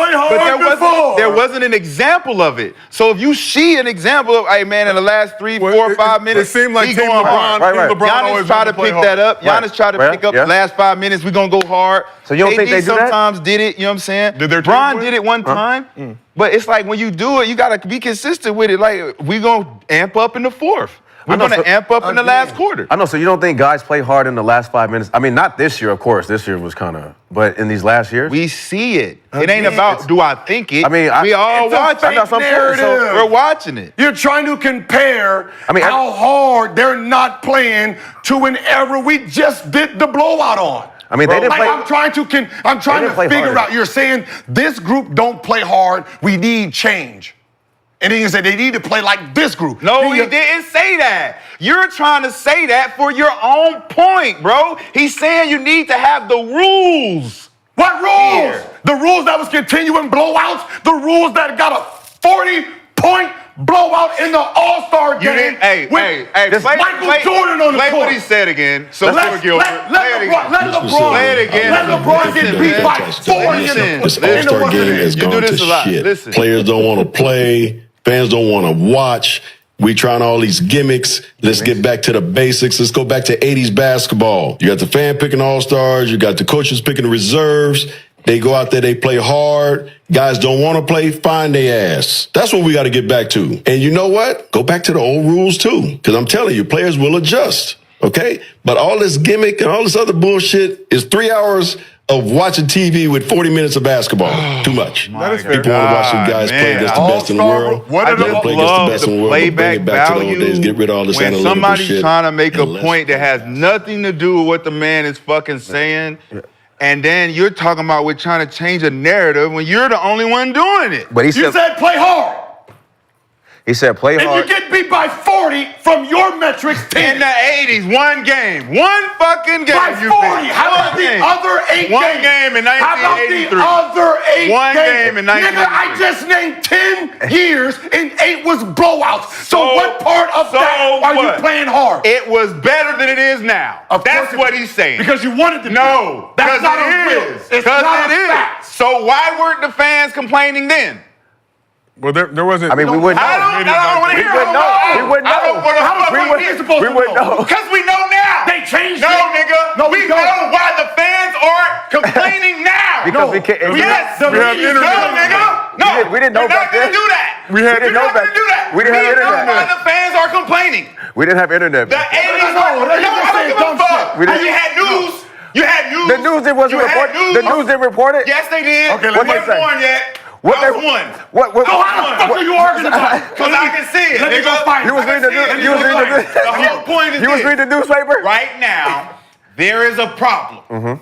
In 1983, they didn't see it as a fucking problem. In 1993, whatever they lost by 40, that one time when Michael Jordan was playing, no one gave a fuck. Right? But because they fixed it. Right. We're not going to lose like that again. All right, cool. I'm Michael Jordan. I don't like that. Michael Jordan lost by 40 points. Cool. That's crazy. Cool. I can't believe it. Cool. Okay. All this man is saying is we need to get back to the basics. It's the first thing he said. So get rid of the gimmicks. Finish him. Get one more point and then we're gonna move on. I do like the fans and the coaches reserves. Because he was only one. Because he was only 1 year old. And the internet is today, so it's easy to see what they said today. We don't know what they said in 80-something. But we know if one of our stars today lost by 40, 40 points in an All-Star game, his legacy would have been ripped from him. Whose legacy? Michael Jordan. The same person Whose everyone legacy? complains about. I mean, Whose legacy? LeBron James. Oh, the guy that quit in Team All-Star LeBron, game? I think from what I was reading, his team. You talking about the guy that quit in All-Star game? after winning several of them. Are y'all fucking kidding me? After winning Y'all fucking kidding me? Can I ask you something? When you lose by 40 with an all defense, That's like losing by 40 if a nigga that's good just sits out. What, are you out there competing? If you're losing by 40 in the All-Star game with the best team, If you're an All-Star and you don't suit up, are you competing? If you're saving yourself for a championship run at 40 years old. No. Answer the question. Josiah, you got the question too. Can you answer it? I just answered it. What was the answer? 40-year-old man saving himself for a championship That's run. I what he respect said. it. That's what he said. You're 22. I've already done enough for you guys. That's what New the man format, said. The not man rolling. said, I'm not playing in this gimmick. Only That 30 nigga minutes of said- basketball, he I'm not said- rolling. He said, man, players are quitting and they don't want to play. Find their ass. I agree. Or get a spot up to somebody who want it. Well, I mean, Former head coach Byron Scott. Listen, man. I'm not being a part of this gimmick, but I'm Apparently taking this. not But I'm taking this 22-year All-Star. We will take. Well, let's. Gil, you anything else you want to say before we move on? No, I'm gonna just Shout out to everybody in the chat. Just look for. In the meantime, download the Underdog app. Use promo code GILD up to $1,000 in bonus cash plus a special pick 'em. As a reminder, we're giving away $2,000 at least at the end of the show. We have 926,000 subscribers. But let's talk about some current, present day, 2025 basketball. Timberwolves and Thunder played a great game last night, with both teams on the second night of a back-to-back doubleheader after OKC got the win in Minnesota Sunday. Let's take a look at some of the highlights if we can. Thank you, Paolo. This one appeared to be out of hand, with the Thunder leading by 25 in the second half and by as many as 16 points in the final 4 minutes of the game. But the Wolves stormed back to force OT. SGA did his best to carry the Thunder with 39 points, 10 rebounds, and 8 assists. But a key block from in overtime preserved the Wolves' lead, and Minnesota was able to complete the comeback. Jaden McDaniels had 27 points and 10 boards. Nas Reed had 22 and 11 rebounds. Ant-Man had 17 and 13 rebounds and 8 assists, although he was on the bench for most of the fourth quarter comeback as he dealt with a calf issue. Did play in OT, though, to help secure that victory, as I previously mentioned. He was in there when it mattered most, in the crucial overtime moments. But they really just tricked this game off. I was watching on NBA TV like a lot of people were. Thought it was cooked. Thought it was done. Needed Ant to get that 23.5. He did not. It was, come on, overtime Tuesday, I was all right, we put it back in. But let's watch the block, though. Oh, Calf wasn't hurting in when he skied up to beat that shit. For context, Chet Holmgren sat out this game for rest. Hartenstein left the game in the second quarter, did not return with a facial contusion. But all things considered, it was still an inspired comeback by Minnesota, tied for the largest comeback in franchise history. Down 25, got the win over the top-seeded team in the West, the Oklahoma City Thunder, under the guidance and direction of Shai Gilgeous-Alexander. But ask the couch, was the comeback more about the Wolves or the Thunder? Second half of the season, man, you know what time it is. Every game matters. It does. Every game is a message. So even a game in February matters, Yeah, right? So let's yeah. just say a team goes into a place where they haven't won in a long time, they get a dub. Even if it's in February, that game matters. Every game after All-Star break, like LeBron said, I got to get ready for this championship run, or anybody that's I was just talking about the Thunder and the Wolves. I know, but just in general. You know, I'm just saying, just in general. valid. Anybody that's getting ready for the playoffs in that run, this is definitely important. Gil, you So amazing with how they treated the 90s players. You get beat by 40, and it's like a celebration. Why are you bringing up the 90s? Great celebration. Gil, we have hopped into the DeLorean Yeah, and gone to 2025. Talking about They love, I'm just looking at the articles back then. It was just such an embrace Oh. to see Magic Johnson back, and he won an MVP, and it was celebrations and SPAC. No one cared. It was a festivity. it was just It was an all-star game. Everyone out here enjoying each other, laughing and Everybody was clapping ass. and we're having fun. Are we going backwards?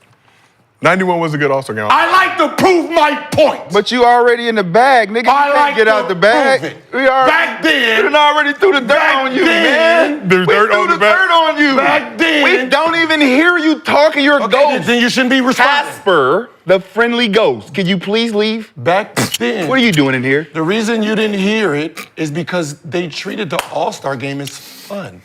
And they had fun. facts. Fucking fun. So when he says, let's go back to playing hard, they had fun. And the scores kind of showed it too. But they had fun. It was a great thing. There was no negativity on the All-Star game because it was a celebration. They were So let's get back to dick riding. To the 80s and the 90s where it's a celebration. If people could just dick ride. Yeah, I like that. You know, go out there, drink, smoke, gamble, have fun, say what's up to my friends. Let him win the MVP, challenge him because he's happy and coming back. Yeah, this is amazing. I love it. 91 was a great year. Man, I can't wait. Shout out Magic for defeating HIV. But let's talk about 2025. Timberwolves Thunder. It's a message. 25-point comeback. It's weird. 16-point comeback, final 4 minutes of the game. It's weird how your brain, the human brain, when you think about the past, you only think about the good things, none of the negative, so you can have a picture of it. So the people who are saying the All-Star game, they don't play hard, are the same people who was getting blown out in the All-Star games who wasn't playing hard. That's the irony of this. The people on TNT that's going out saying these guys don't play hard, and back in my day, your day you got beat by 40. That was a 40-point. I mean, yeah. I mean, if What were you doing? What was going on? If that happened to LeBron, they would be. What's going on? You got beat by 40. They would give him grace, right? It's just LeBron. Yeah, right. Yeah, right. They'd be like, this is the worst. Not a big deal. They'd be like, this is the worst All-Star performance by any. You know what he'll do the year after that? Hey, man. I'm just trying to figure I out. don't understand. What the fuck y'all talking about? They criticized me this year, so I'm going to just sit out this year. I ain't going next year. Dealing with the foot injury. I'm cool, man. But then come out and kick the goddamn ball in the next game. Come on, man. The form didn't look good on the kick, though, John. I'm honest. Stop fucking with me. That's what Byron talking about. Man, fuck all this. What is these new niggas doing? Now, it ain't about new niggas. It's an old nigga. Hating. They've changed the All-Star game. This negative energy around the All-Star game is about one person. That's it. The negativity on everything is one person. They have figured out how to make blame on one person. When I talked about the 90s, that's everybody in that All-Star game. The whole team got blown out. The same guys who's running here saying they don't play hard. You got blown out, you wasn't playing hard. Actually, you got blown out in 8 out of 9 years of the All-Star game.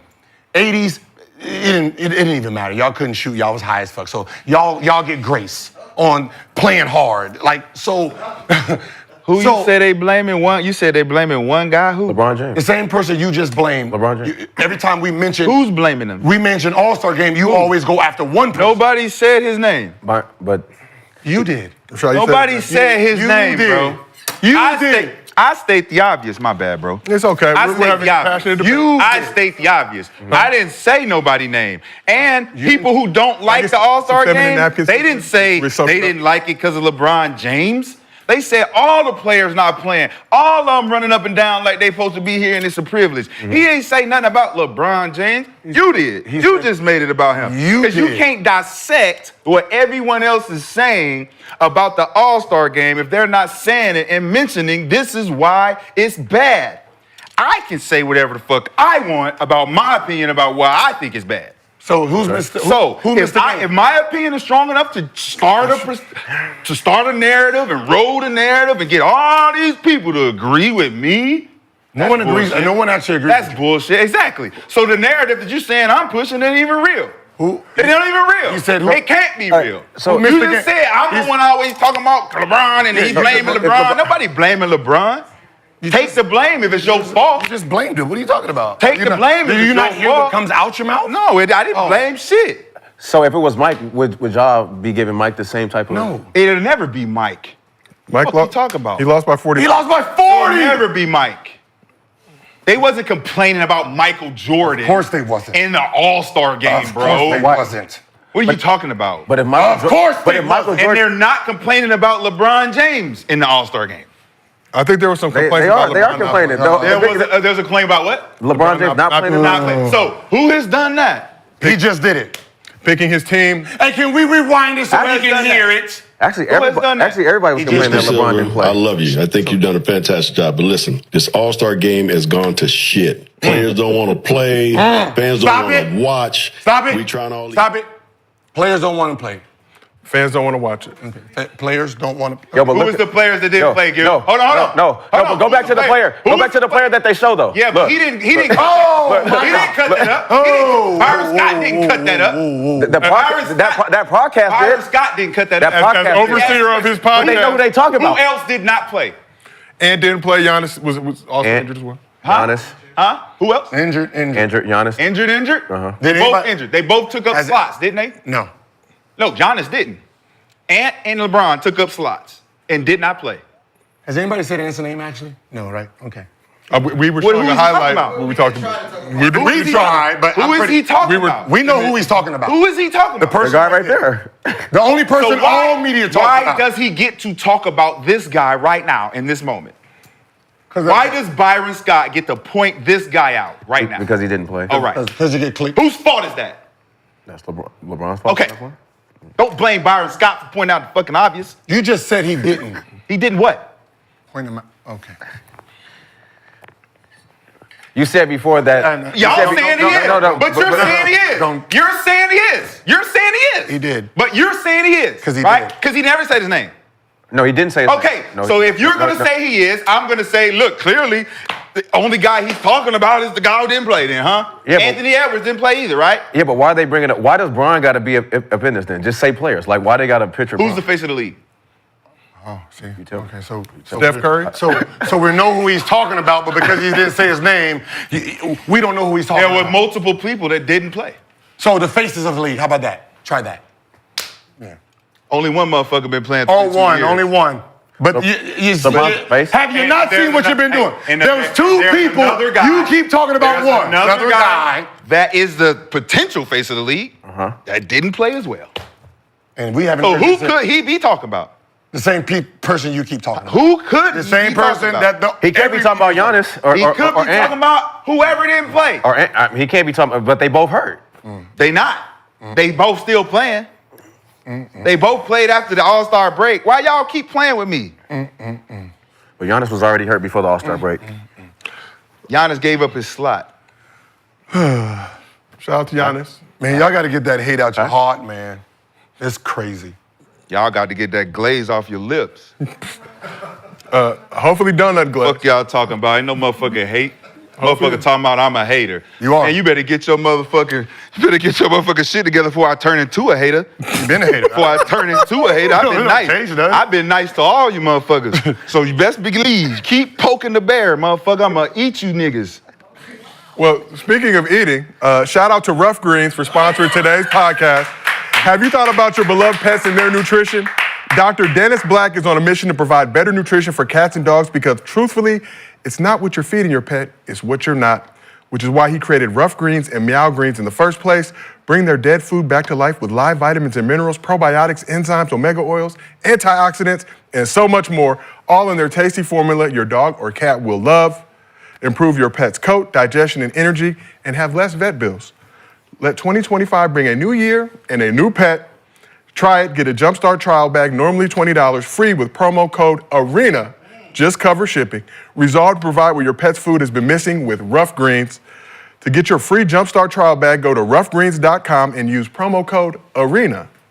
So good, your pet will ask for it by name. Brandon, I know you've been able to sample the product with your dog Freedom. How has Rough Greens gone for him? It's been great, man. Y'all funny, I'm sorry. No, it's been great. I'm actually getting this straight because my dog is real energized and been taking a lot of walks. So I'm gonna send y'all a video soon, Dr. Black, so don't worry. Okay, shout out to Dennis Black.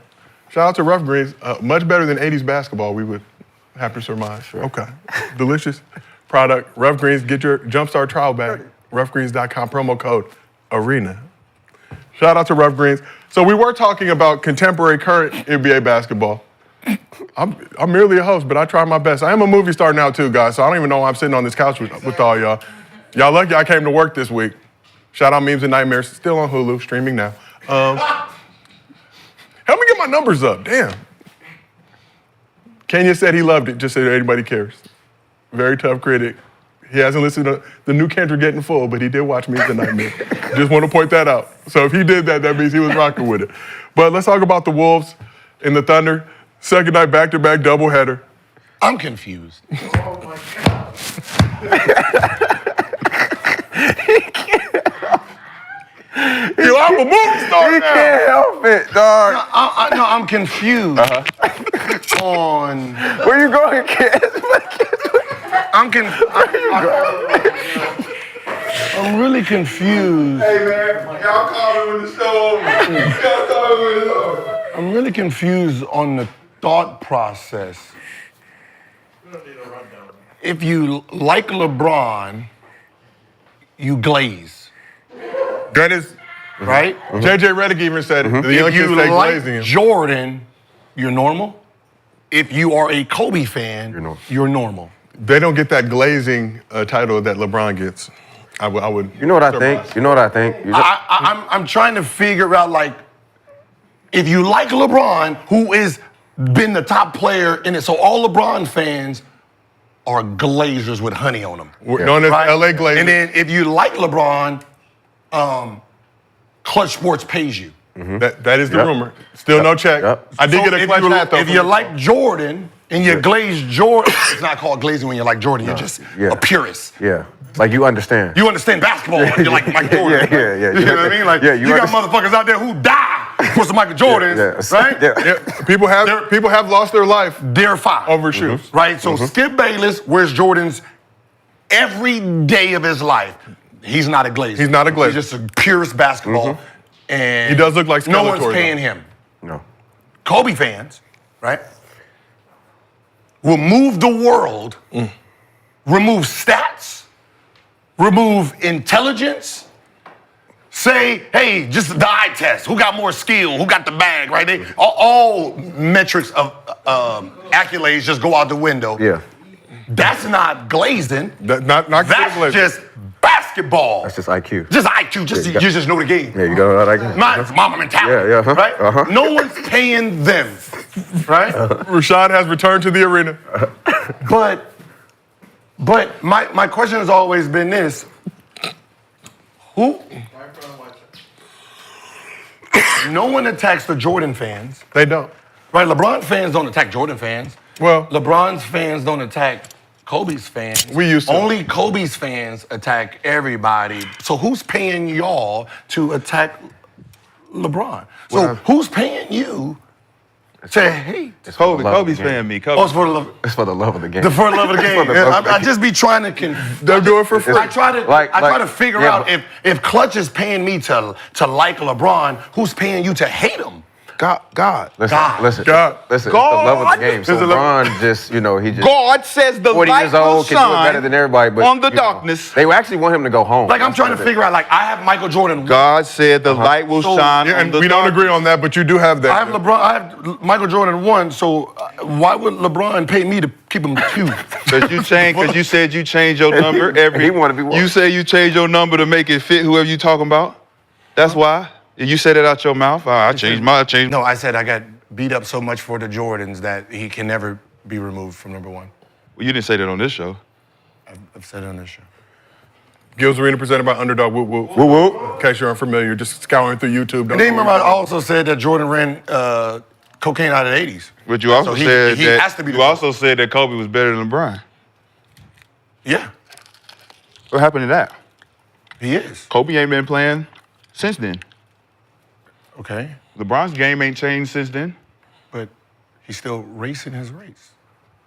Do you not? How is he better if nothing's changed? Do you not understand? stats. Do you not I'll be honest with understand the concept of He's having a better ending. right? Like in the beginning, and what I'm saying is, I thought we was in the middle of a you said conversation. no, you said it. And then I y'all keep letting him bring this shit back I'm just up to drag it on out No, for I'm just- nothing. He's already lost the debate. Being better- He's already lost. Why do you let him drag it off Being- so the fans can be like, come on, man, we did 45 minutes just so he can feel good about losing. Cemetery Larry, I understand exactly what you're saying. Goddamn. But when I get my check, being better, it always has Gil's name being on it. better than someone and having a longer career is two different things. It's So when are we going to have the conversation about who's the best player to have the longest career? So we could put LeBron there. Well, no, what I'm saying is just like anything in life. Just an obvious one. Longevity, everything plays a part, like in everything. Like Michael Phelps, his longevity and his goals, all of his goals, they account for his career. Somebody can come and beat one time. For you to be in front of him, you have to match his production and beat it. You can't just use these little things. He looked like he swimmed better. He looked better in the motion. I don't care how you do something. No matter, right? It's about the product. No matter how you fight for dude. It's not fight for dude. No matter how much you do. You hate him. I don't hate Kobe. Listen, Kobe's my favorite player. That's the difference between the two of us. I have no hate in my heart. This is what I'm going to tell you. That's the difference between us two. I'm going to tell you this. No matter how much you try to convince me. I don't need to convince So you. then stop talking to me about it. Then you stop bringing it up. No, I bring it up because you motherfuckers keep talking about it. Y'all talk about it every day. Like, how about this? So don't ask me Excuse me, sir. LeBron James. We've shifted to Luka. I sit over here and I don't say shit. And the first motherfucker he asked to say something about LeBron is me. I ain't planning on talking about a nigga at all. Rashad, what do you think about? Why the fuck are you asking me? Okay, because we work with them. We want to make sure that when you go out on your own, they come get you and all this fucking shit, and they make these appearances and talk shit about you. Oh yeah, we gotta have a scapegoat, Shad. You gotta be it. But at least have a conversation with me so I can prepare myself to be the nigga that everybody gonna come on the show to throw shots at. Because I don't like the nigga everybody idolize. I don't like him. Oh, shoot shots at Sean because he's a hater. Man, I gotta like niggas that I don't like because you like them? That's weak as hell. No. You like motherfucking Denzel? Rashad, do you not like Denzel Washington? I'm just saying. I don't try to convince you to like. I gotta like Nelly because he like Nelly? Wait. Man, I don't like Nelly. I don't like Nelly, bro. You can't convince me to like Nelly just because you like him and everybody else like him. No, I'm gonna do it on purpose now. You're the only one that picks a side. Music. Who did we like? We like both. Yeah, we like both. Nah, you gotta pick a side. Jordan, Kobe, LeBron. I like all three. Pick a side. He wants you to pick a side. Don't debate when you like all three. We don't want to talk to the nigga that like all three when we're all having a who's your favorite. It don't make sense. But you can be in the middle. No, you can't. Not in this conversation. You just contradicted Not in this yourself. conversation. Because we're asking your favorite. Who's your favorite? I like both. You have to have a favorite. My favorite's So Kobe. you can't say all three. My favorite. What the fuck are we talking about? My favorite is Why are Kobe we still Bryant. here? There's a difference. He said his favorite was Kobe. Shout out, My I'm favorite is giving you Kobe. the floor. My second I was favorite letting you is cook. my second favorite is Penny Hardaway. Having a favorite and someone being the best or the second best or the third best is very different. I can separate my emotions to someone's legacy. I wasn't a Jordan fan growing up. We just talked about legacy. But you gonna keep I wasn't Jordan, but Did we he's just talk number about one. legacy yesterday? We did talk about legacy with Boogie Cousins. I think he forgot. No, I'm saying I can't remove someone's legacy because of my emotions. No one's So legacy I is don't- damn moved based on the fact that I've already stated that this man is the greatest player of all time. What man are you referring to? Raymond. Okay. Yes, Mr. Raymond. Not Raymond from White Man Can't Jump. No. LeBron, Raymond, James Sr. Yes. Okay. Statistically, he's the. How many times I gotta say it? But you want me to say more? You want me to glaze more? No. You want me to glaze more? That ain't enough. He's the great, he's the best. Nick, listen, he ain't my guys. So I'm just giving y'all credit for where y'all put him. That's cool. But Put him man, where? my guys don't even in the conversation. So we don't even talk about my guys. So That's cool. exactly So you can have your guy. But that's But the- stop talking to me like I'm supposed to stop doing some shit because you like him so much. Hey man, why you gotta hate on him so much? You know how many replies I gotta say? Man, you just be hating on Bron, man. That's why I respect- That's because you glaze on him. Listen, if you glazing and I'm hating, you might bite him. Stop. That's why I respect more. But how's he glazing if he's just talking about like the facts of his career? Like How am I hating if I don't like it? I didn't say You don't like the facts. I didn't say that. I didn't. I mean, you just don't. I'm asking you how, if he's praising and I'm hate, how, what's the difference?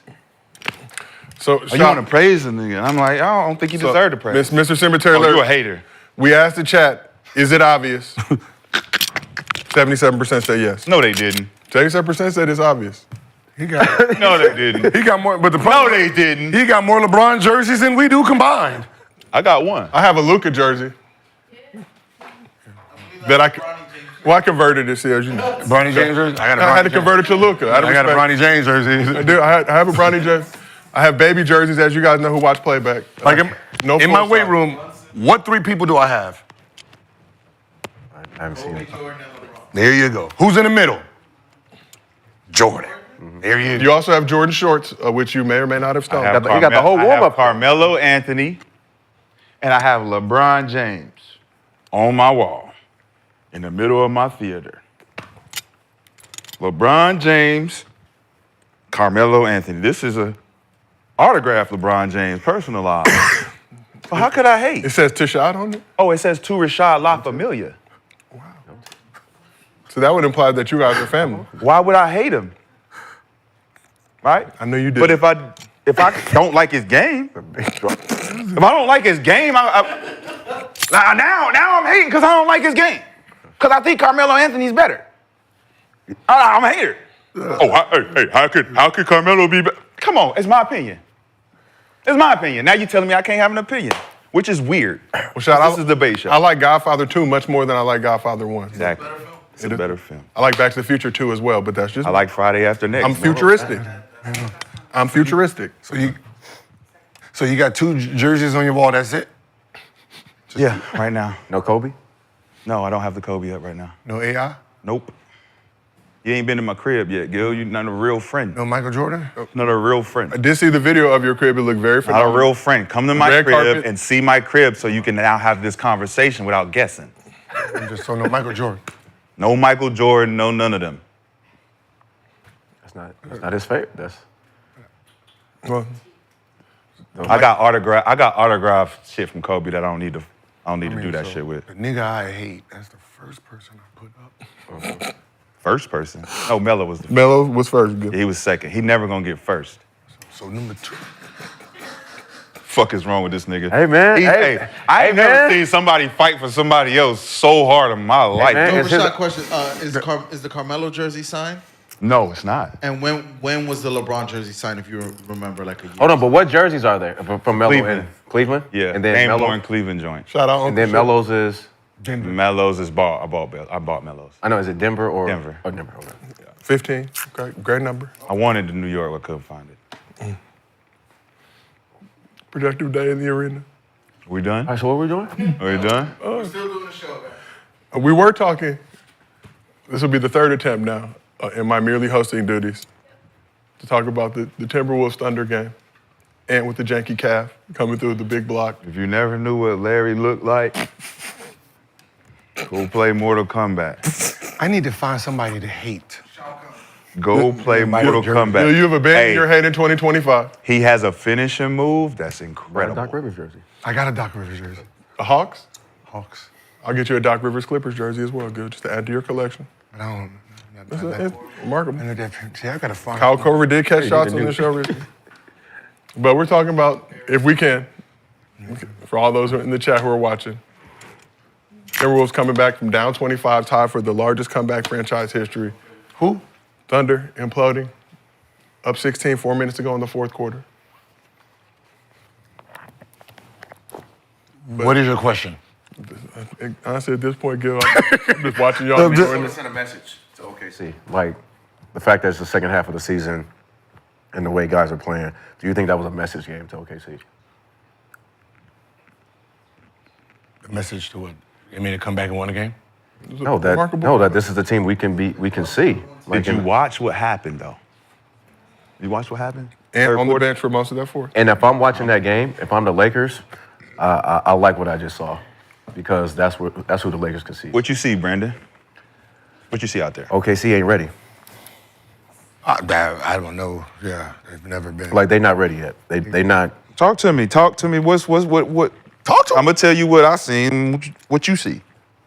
They're just not ready. They're not there mentally yet. They need another year or 2. Okay. So And what without do you Chet, see they definitely have no. from this current topic that we're. You guys are in a great position already. I know.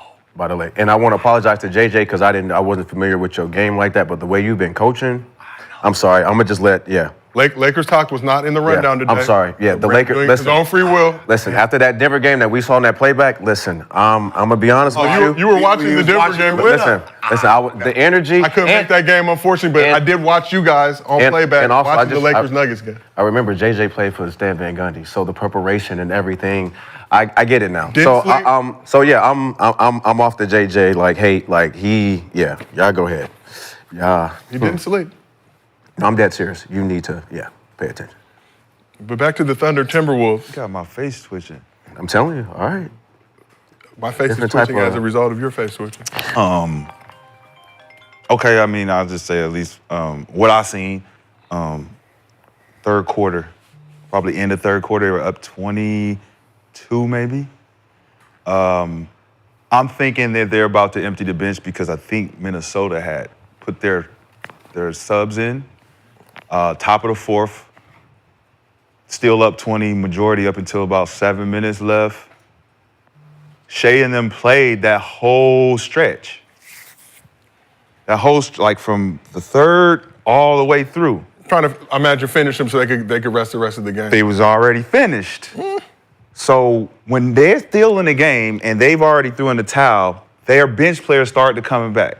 Like Gil used to talk about when he used to go in the game and turn the game around, put the starters back in, give them a chance. Shout out Terrence Shannon Jr. And then you look at young boy, Dillingham was balling, Clark was balling, all them, they was balling. That's why they didn't put Ant-Man back in. But what I seen was the coach allowing those guys to stay in the game, those starters, try to pad their motherfucking stats, and then get out of there with a big win.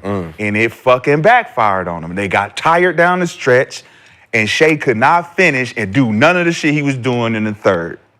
Because he didn't have no fucking rest. But that's why I think they're done, because he's playing for MVP. Yes. And they're not playing to win a championship. That's why I said they're not there yet. They're not. Is it possible, though? Huh? Can he be playing to get that MVP, but playing at a high level, and the team be playing at a high level? Not right now, because he's still... What just happened? What he's saying? What just happened? Like, he's focused on MVP.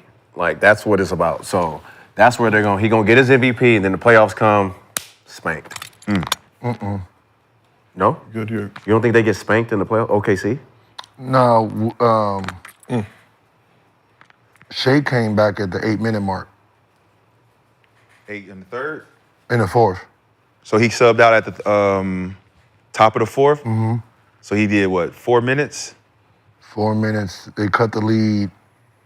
It was still up 20 when he came back in. I think it was 121 to 109. 94, let me see, 94... 116. Yeah, because they had to call a timeout. He enters the game. 94 to 111. Then they pushed it back up to 18. That was what, 116 to like 198? 196 to 114. Yeah. 96 to 114. Now, at that point, I thought they was gonna sub guys out. At the 6-minute mark, they pushed it back up to 19. It was a 4-minute mark when they started losing it. Yeah, start going downhill. Yeah. They were up 16. So right before the 4-minute mark, I was looking up like, I can't believe y'all still in the game. What y'all still in the game for? Then they started coming back. Dead ass. You would have shot out Jay 16-0 run. To close the game out, send it to overtime. I just like, they got tired. Yeah. They got tired. You could have took these people out at any time within those first 7. And they would have gave up. The other team, Minnesota would have threw in the towel. You wouldn't even have to worry about that comeback.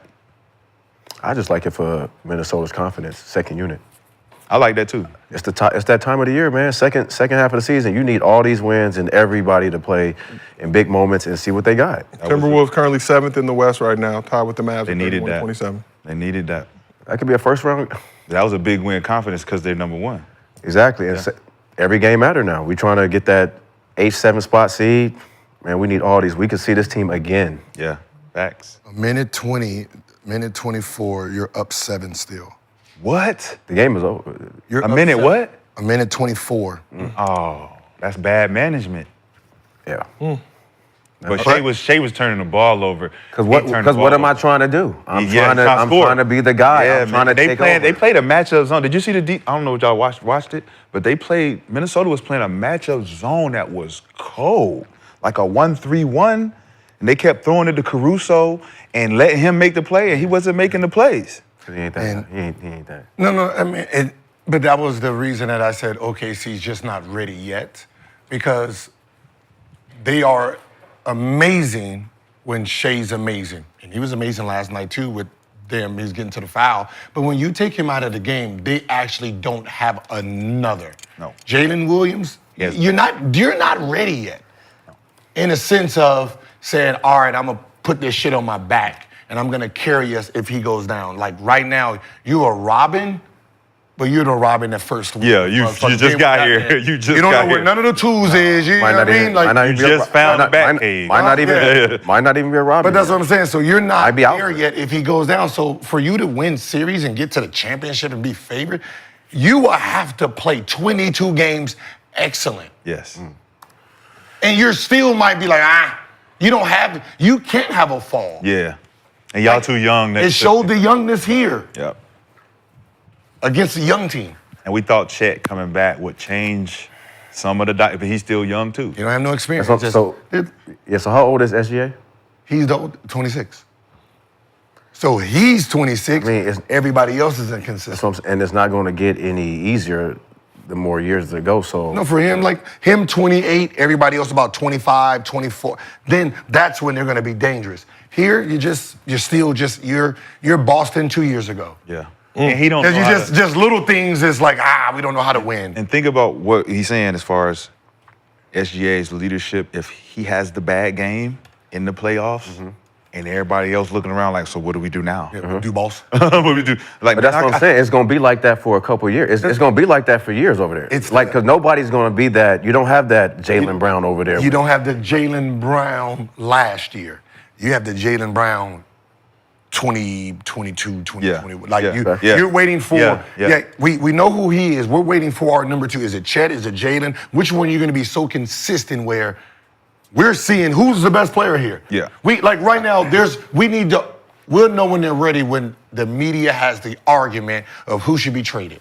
That's what I'm saying. When that happens, that's when you're like, it's going to come. All right, SGA. Now you got two stars. Now let's see what y'all gonna do. Because the narrative always comes, and we're going to pick it up. Because I'm ready I'm thinking move SGA in a couple of years after this MVP. Anyway. Like after this MVP, you get that? Boom. Like, I'm out of here. But then he going to get the three. He going for that 3. He going to get that 3. He going for that big joint. He going for the big. That's what I'm saying. I could just walk in there and be like, I need that max. I'm not giving no 4%. I got hose to pay. We cannot confirm or deny that. He's tied down? You know what? He plays like he's tied down. Yes. Yeah. He has a boo. No, what I'm saying, we know motherfuckers who's reckless and who you can tell. He plays like he good at home. Yep. Shout out SGA. It's so cool, chill. I ain't got nothing to prove. She know what it is. She know what it is. Just like Jokic, got the ring right here. It's my baby. That's my baby. You know when the motherfucker got 4 baby mamas in the stand stressing the motherfucker. Man. Shit. Man, eyes closed.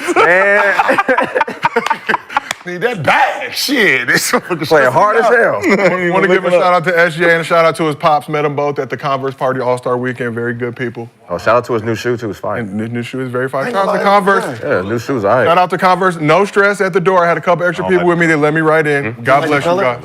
I feel like he did white. I did not get. I got to holler at Stelly. That later. It's different. Is it just the All-Star color? Might be just the All-Star. He was wearing them last night. I think that's the only one he coming out with. That's the one colorway right now. Yeah, it's crazy. So I can't wear that. I mean, you got a hoop in them. Okay. Don't mean to be, knock nothing on the shoe.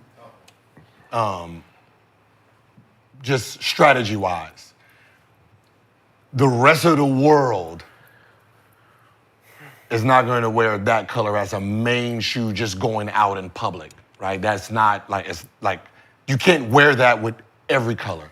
So, he should have had at least a whites version. All white. Or a black with some little, something that just I can wear every day. And be like, I got the new SGAs on. They cold. They all white. And then that's like a specialty off color that's in the store too. So I think they should have just for the masses. Because if I can't wear them, I ain't really trying to buy them. If I can wear them, Like I'll go buy the Ant-Mans, I'll go buy the Jason Tatums and the Jalen. I'll go buy them if they all purpose. You gotta have the all-purpose color. Yeah, all that green and all that shit, man. Well, speaking of all-purpose, It look cool, I mean. No, they solid. It looked like him. It's fat. It looks smooth. Like he wearing like, okay, that's it's just not my color, but I love the way the shoe look. It's dope. speaking of all-purpose, let's shift it over to the G League. Bronny James heating up after another strong showing in the G League this past weekend. Dropped 24 points in a win Saturday for the South Bay Lakers against the Suns G League affiliate, the Valley Suns. Bronny's dropped 20 or more in 4 out of 6 G League games. Can I get my napkin? Gil would like a napkin. I forgot my bib. I forgot my drool. I got, you know? Glaze is coming, extra glaze, real warm. It's real warm right now. Some preemptive glazing. During the hot light is on, baby. All I heard was Bronny who? James. Okay, not speaking about LeBron. We're talking about. If you're gonna prepare, I'm gonna prepare. Not speaking about LeBron. Merely talking about Bronny, his namesake, and the work that he's doing in the G League. So Bronny's dropped 20 or more in 4 out of 6 G League games this season. G League regular season, posting averages of 23 points, 5 rebounds, 5 assists on 46, 43, 79 shooting splits in his 6 G League regular season games. Bronny was asked about going to his mid-range a little more in recent G League appearances, and here's what he had to say.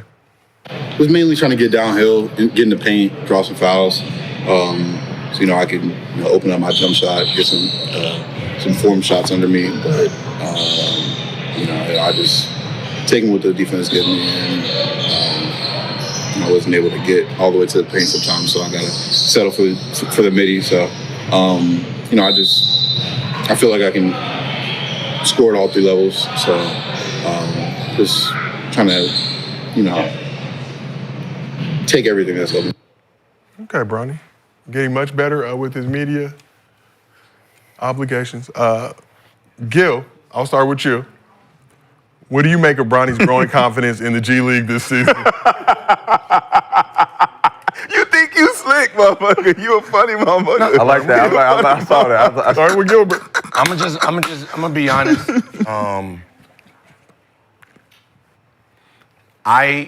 Just from being around basketball and being in the NBA and watching confidence come and go, watching him since, middle school, high school, even college, watching how he started off.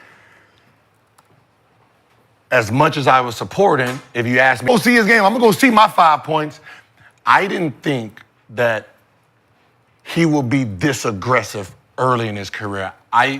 There was no evidence through his playing career that would have showed him just saying, fuck all this, I'm gonna take my 15 to 20 shots. He's never done that at any level. The bones of his game, fast, jump, can shoot, can make plays, right? But he was so docile that you didn't know what he really was, but you can see that, okay, you can see his movement. I didn't personally think that this type of play, I thought that'd be three years from now. Well, that's because you know what happened? Well, that's because he's not in college playing against the level of competition. No, it ain't it. It was something. That ain't it. No, but I'm telling you, because it's the pressure. It's bro. First of all, I'm drafted, right? I asked for this, and this is what I wanted. So now I'm gonna go out there and prove it. It's a challenge for him.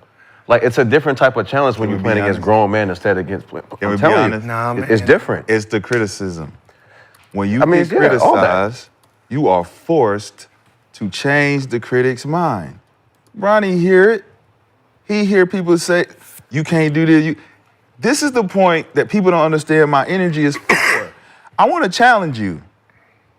Hey, listen, they say you're not ready, and I think you should have stayed another year in college because right now at this time you would be incredible as a college player. No, but you took a different route. Great. But the criticism that you're hearing now in this route has forced you to be more aggressive because now you have an opportunity to prove them wrong earlier than you did if you'd have took the other route. So I commend him for doing what he's doing. I just never heard him speak before. I didn't know he sounded like he played golf. Rashad, I never very heard eloquent, him speak. very well spoken. So now that I know his mannerisms and you can see his confidence is getting there. Because of what he's around, I'm telling y'all. It's because he gets reps. He gets to play the game. And when you get to continue to play, you find the confidence in the critics. Because if you're not getting criticized, you ain't got no reason to go out there and try to get you. He been getting criticized since high school. Exactly. He been getting criticized since high school. So It's not even about the criticism. This type of critic. It's been worse. Man, he was getting killed for being in the McDonald's. No, it ain't. He's been getting killed since he even played basketball, But that's bro. the route he took. He gonna get killed because there's nepotism in it. Right? So take the nepotism out and you allow Bronny to be who he is. He shows you like that. He's showing you right now. I never doubted that he could be this type of player. Now I gotta. The route you take is gonna be contingent on how much pressure you can handle. It's only pressure on him because of who his dad is. No, but it's still pressure. But pressure didn't. It wouldn't be no pressure at all if it was. What people's been saying, they've been saying that this whole time. Pressure doesn't have him this aggressive. Like you're talking about a guy who played freshman year, averaged 3. Sophomore year, probably averaged, I think he got hurt. But his senior year, he averaged 12, 13 points. You're talking about high school. High school, right? AAU, he never was dropping 30, 40 points, right? College, he averaged 3, 4, 6, I think, right? How he looked at the beginning of the year, as soon as he got the ball, pass it, right? Not looking, like dribbling to make passes. This is a whole different mindset. And I want to know what happened in a game or a practice. Coach said, you got the green light. You got the green light. It's what he's around. Bro, man, like I remember asking Katie this. I said, what was the play that made you say, I'm here? This man said, I was playing what's the name, I did a spin move, what's the name, did a 360 and went up and under the basket and hit it. He said, when I did, what's that moment? Yeah, what was his moment?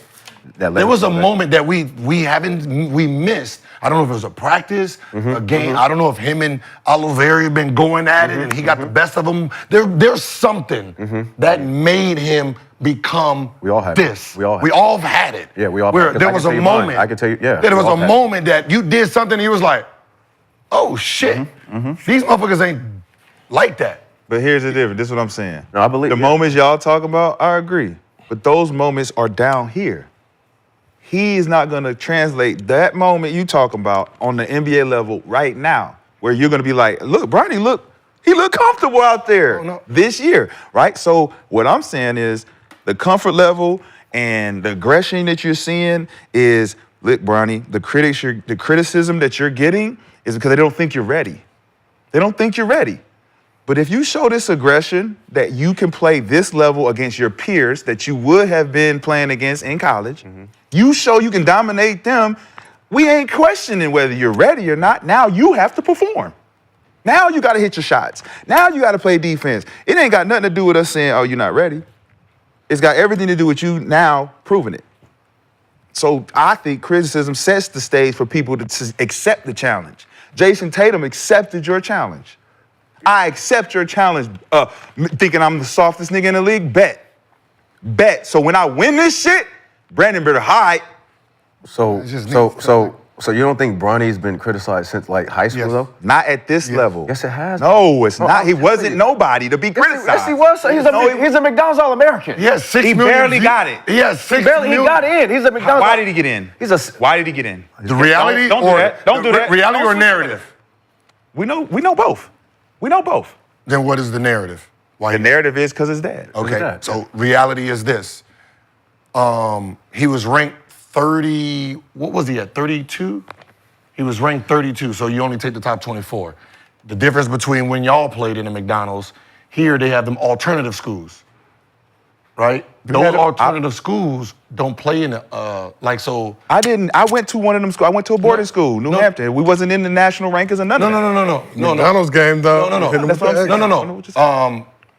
OTE, those players can't play. Yeah. So the Kanye school, those guys. So there was about Donda. So there was 10 kids. I mean, it was his school. There was 10 that could have been in that school. No, that's what it is. So he was 32. There was 10 kids that couldn't play. So Rob Dillingham was ranked top 5. Yeah. He couldn't play in the game because he went to Donda. So what ends up happening is Bronny, 34, 35, and those guys actually made it. No, for sure. So it was about 10 guys. That happened in our shit. It's like if you have a guy in a region that's okay like Elijah Ingram was in New Jersey. He ended up getting it. He wasn't that big of a player, but he was dope in Jersey. So it's like your region, if you're the dopest, you get it. But sometimes the coach that's coaching, he gonna bring one of his players. That's a fact. But then you can't leave Bronny off if Bronny is doing enough to make it enough 13 to just get on. So then you're gonna leave one of the biggest names in high school out? I just think his game was meant to be in a professional setting more than college or high school. I think what he's been around is going to help him mentally and his IQ wise and just being ready. You can't like look who's around every day, bro. I'm around. Only a few people can. I can't say you can't skip the steps. I'm saying only a few people can skip the steps. I think he can go back and learn the foundations of it and still thrive. If he can go back and learn foundations with skipping the steps, I would. You ever been to a public pool and you see like a 10 or 12-year-old in the pool with floaties on? Yeah. Right? And you be saying, bitch, you can stand up. Like, you know what I mean? You can actually stand the fuck up, man. The fuck is wrong with you, dog? Like, that's what it's been this whole time. And he be chubby too. Like in high school. So you saying he's in the pool with the floaties? Yeah. He don't need them on. Chubby as hell too with the goggles. In high school, he's had the floaties on to protect him. This whole time. And for the first time, once he got to the G League, everybody laughing at the floaties. Yeah. And he's like, I don't need these. Okay, let me take them off. Like Forrest. I can't swim. I can swim. This is motherfucker. I've been tripping the whole time. Splat. And that's what it is. Like Forrest Gump with sometimes, legs. Sometimes start breaking. Right. You hold on. You try to protect the person so much you're handicapping them. Yeah. And that's what it is. The water's only 4 feet. Yeah, there's only 4 feet, motherfucker. Who's handicapped? You're not drowning. No, he was You got all this over the water. And protected when he should have been out there fighting for survival. And in the G League, they're all fighting for survival. So he has to adapt. He has to adapt. Yeah. And it looks like he's been and that's what I'm saying. And he has. It looks good because he's getting the play. He's getting the play. Yeah, that's what I said. Man, when I say that people thought I was stupid, I was like, man, y'all don't understand when you got a dude. And I just listened to Quincy say one thing. It was his senior year, and they're talking about the record and who he is. And he says, why are you the first one, in the line drills and going so hard? I said, man, I got to set an example for them. And I don't want them to look at me. I want them, when they look at me, they know he's going to go hard, so I'm forced to go hard. And I said, that's the person that is going to break him or make him. Because if he's going against a kid that thinks like this, you have no day off ever.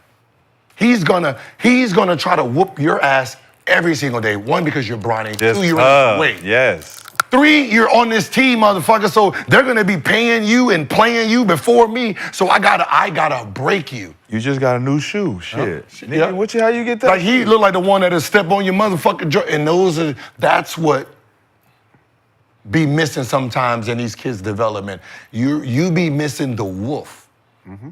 And sometimes if you get to the NBA, if you've never faced a wolf and you face it, he's with the wolf. You're like, I'm good. I don't want to play. And the good thing about this now is that he's not one running home, knocking on the door like, oh, there's a wolf outside. Yeah. Right? Maybe he was a little afraid at first, like, damn, that's a fucking wolf.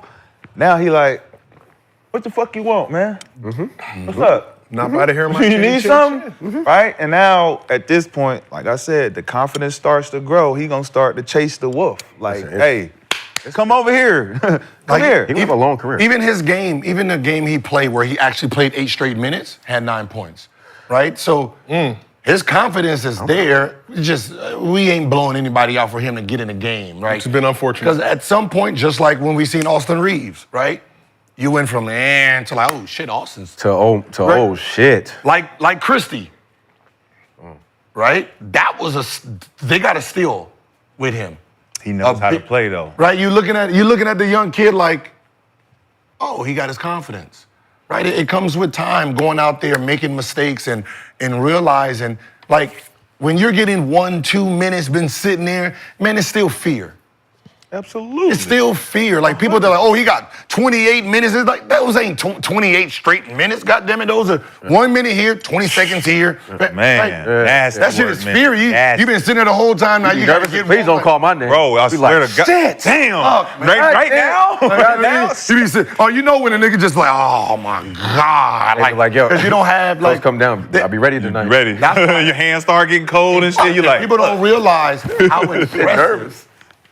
Nervous. How impressive it is for players to just come in like that and be instant offense. 100%. Both of you have experienced that, and I did in college as well. I'm just saying, when you first got to the league, how hard is it to sit there for about 2 hours, 15 minutes? People don't understand. You get that warm up at halftime, maybe a light one, but then you sit another 45, 50 minutes, legs start to atrophy, and you got to go in the game. You don't even warm up at halftime. No.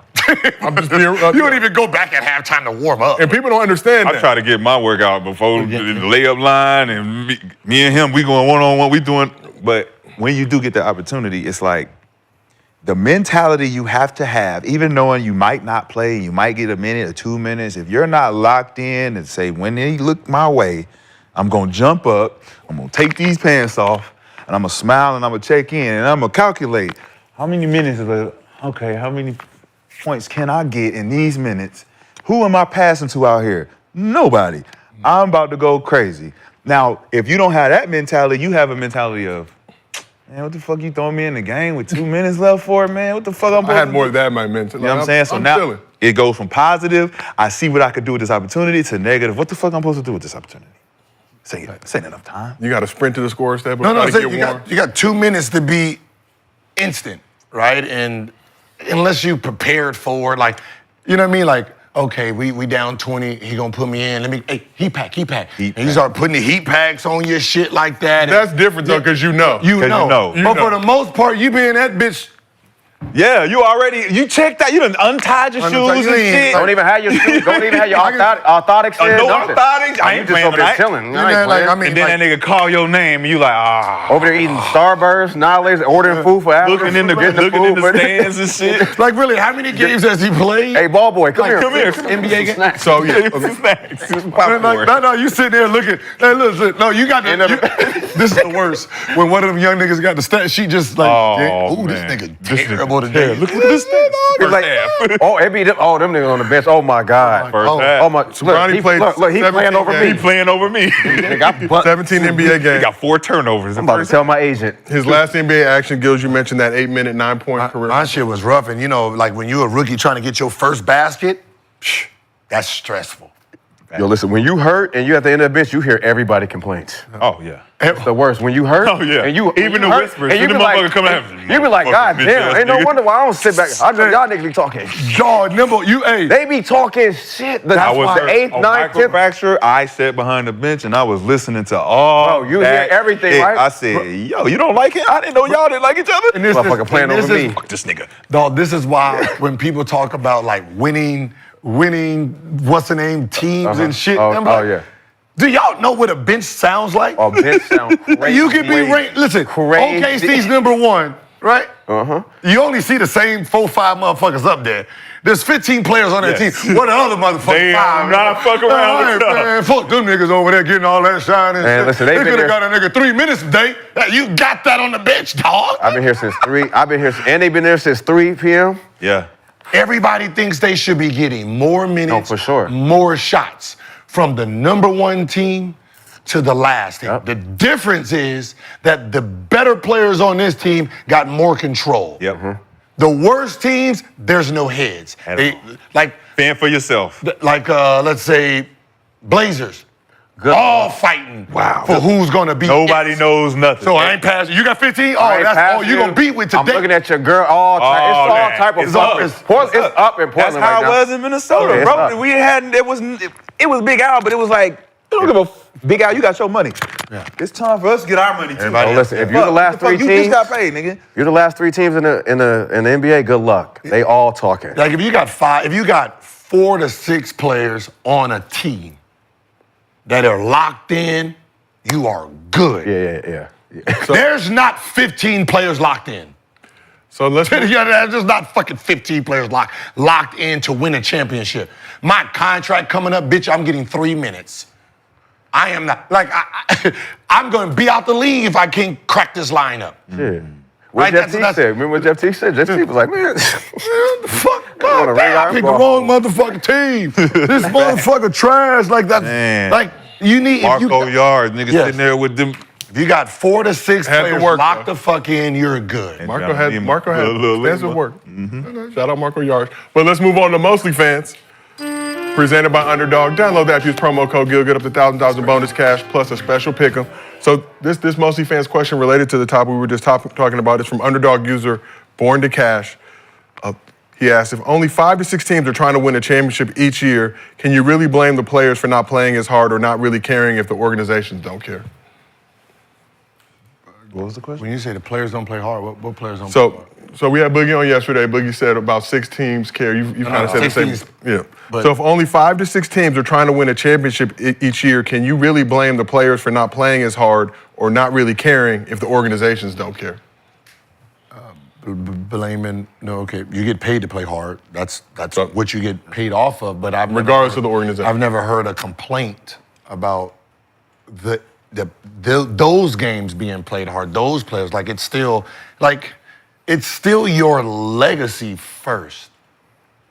If you happen to get in a position to win a championship, then cool.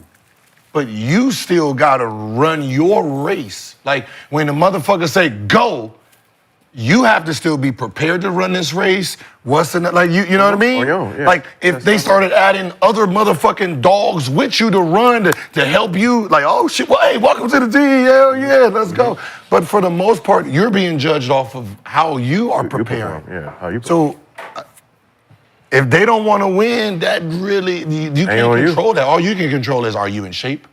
Are you going out there giving 110%? And you hope somebody else see it. Nah, because think about organizations. Okay. Similar to schools. If you in a school that's used to winning, they're going to dump that alumni money in there. You're going to be flying right, be living right, paying you good. But if you're in an organization that don't win, not used to winning, they don't even know what the investment into winning looks like, you're just stuck in a situation where they don't even want to win because they don't have the energy. But then them top 6 teams, you look around, you go play Dallas and you like, look how they treat it. They got the spread and the TVs and the lockers and shit. What the? And then you see they in the playoffs every year.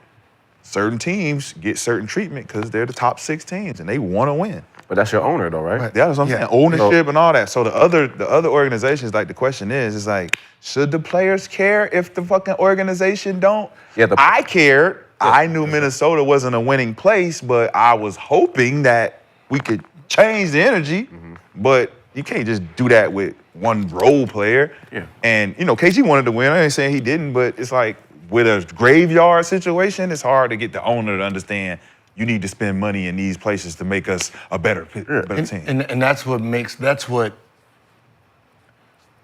is so confusing with the business of basketball itself, that you guys are billionaires in the top of the top, and you guys don't have the same information? No, because I didn't buy the team to get there. I bought the team because it's a hobby, or I'm trying to be famous, or I'm trying to get my other business. But true.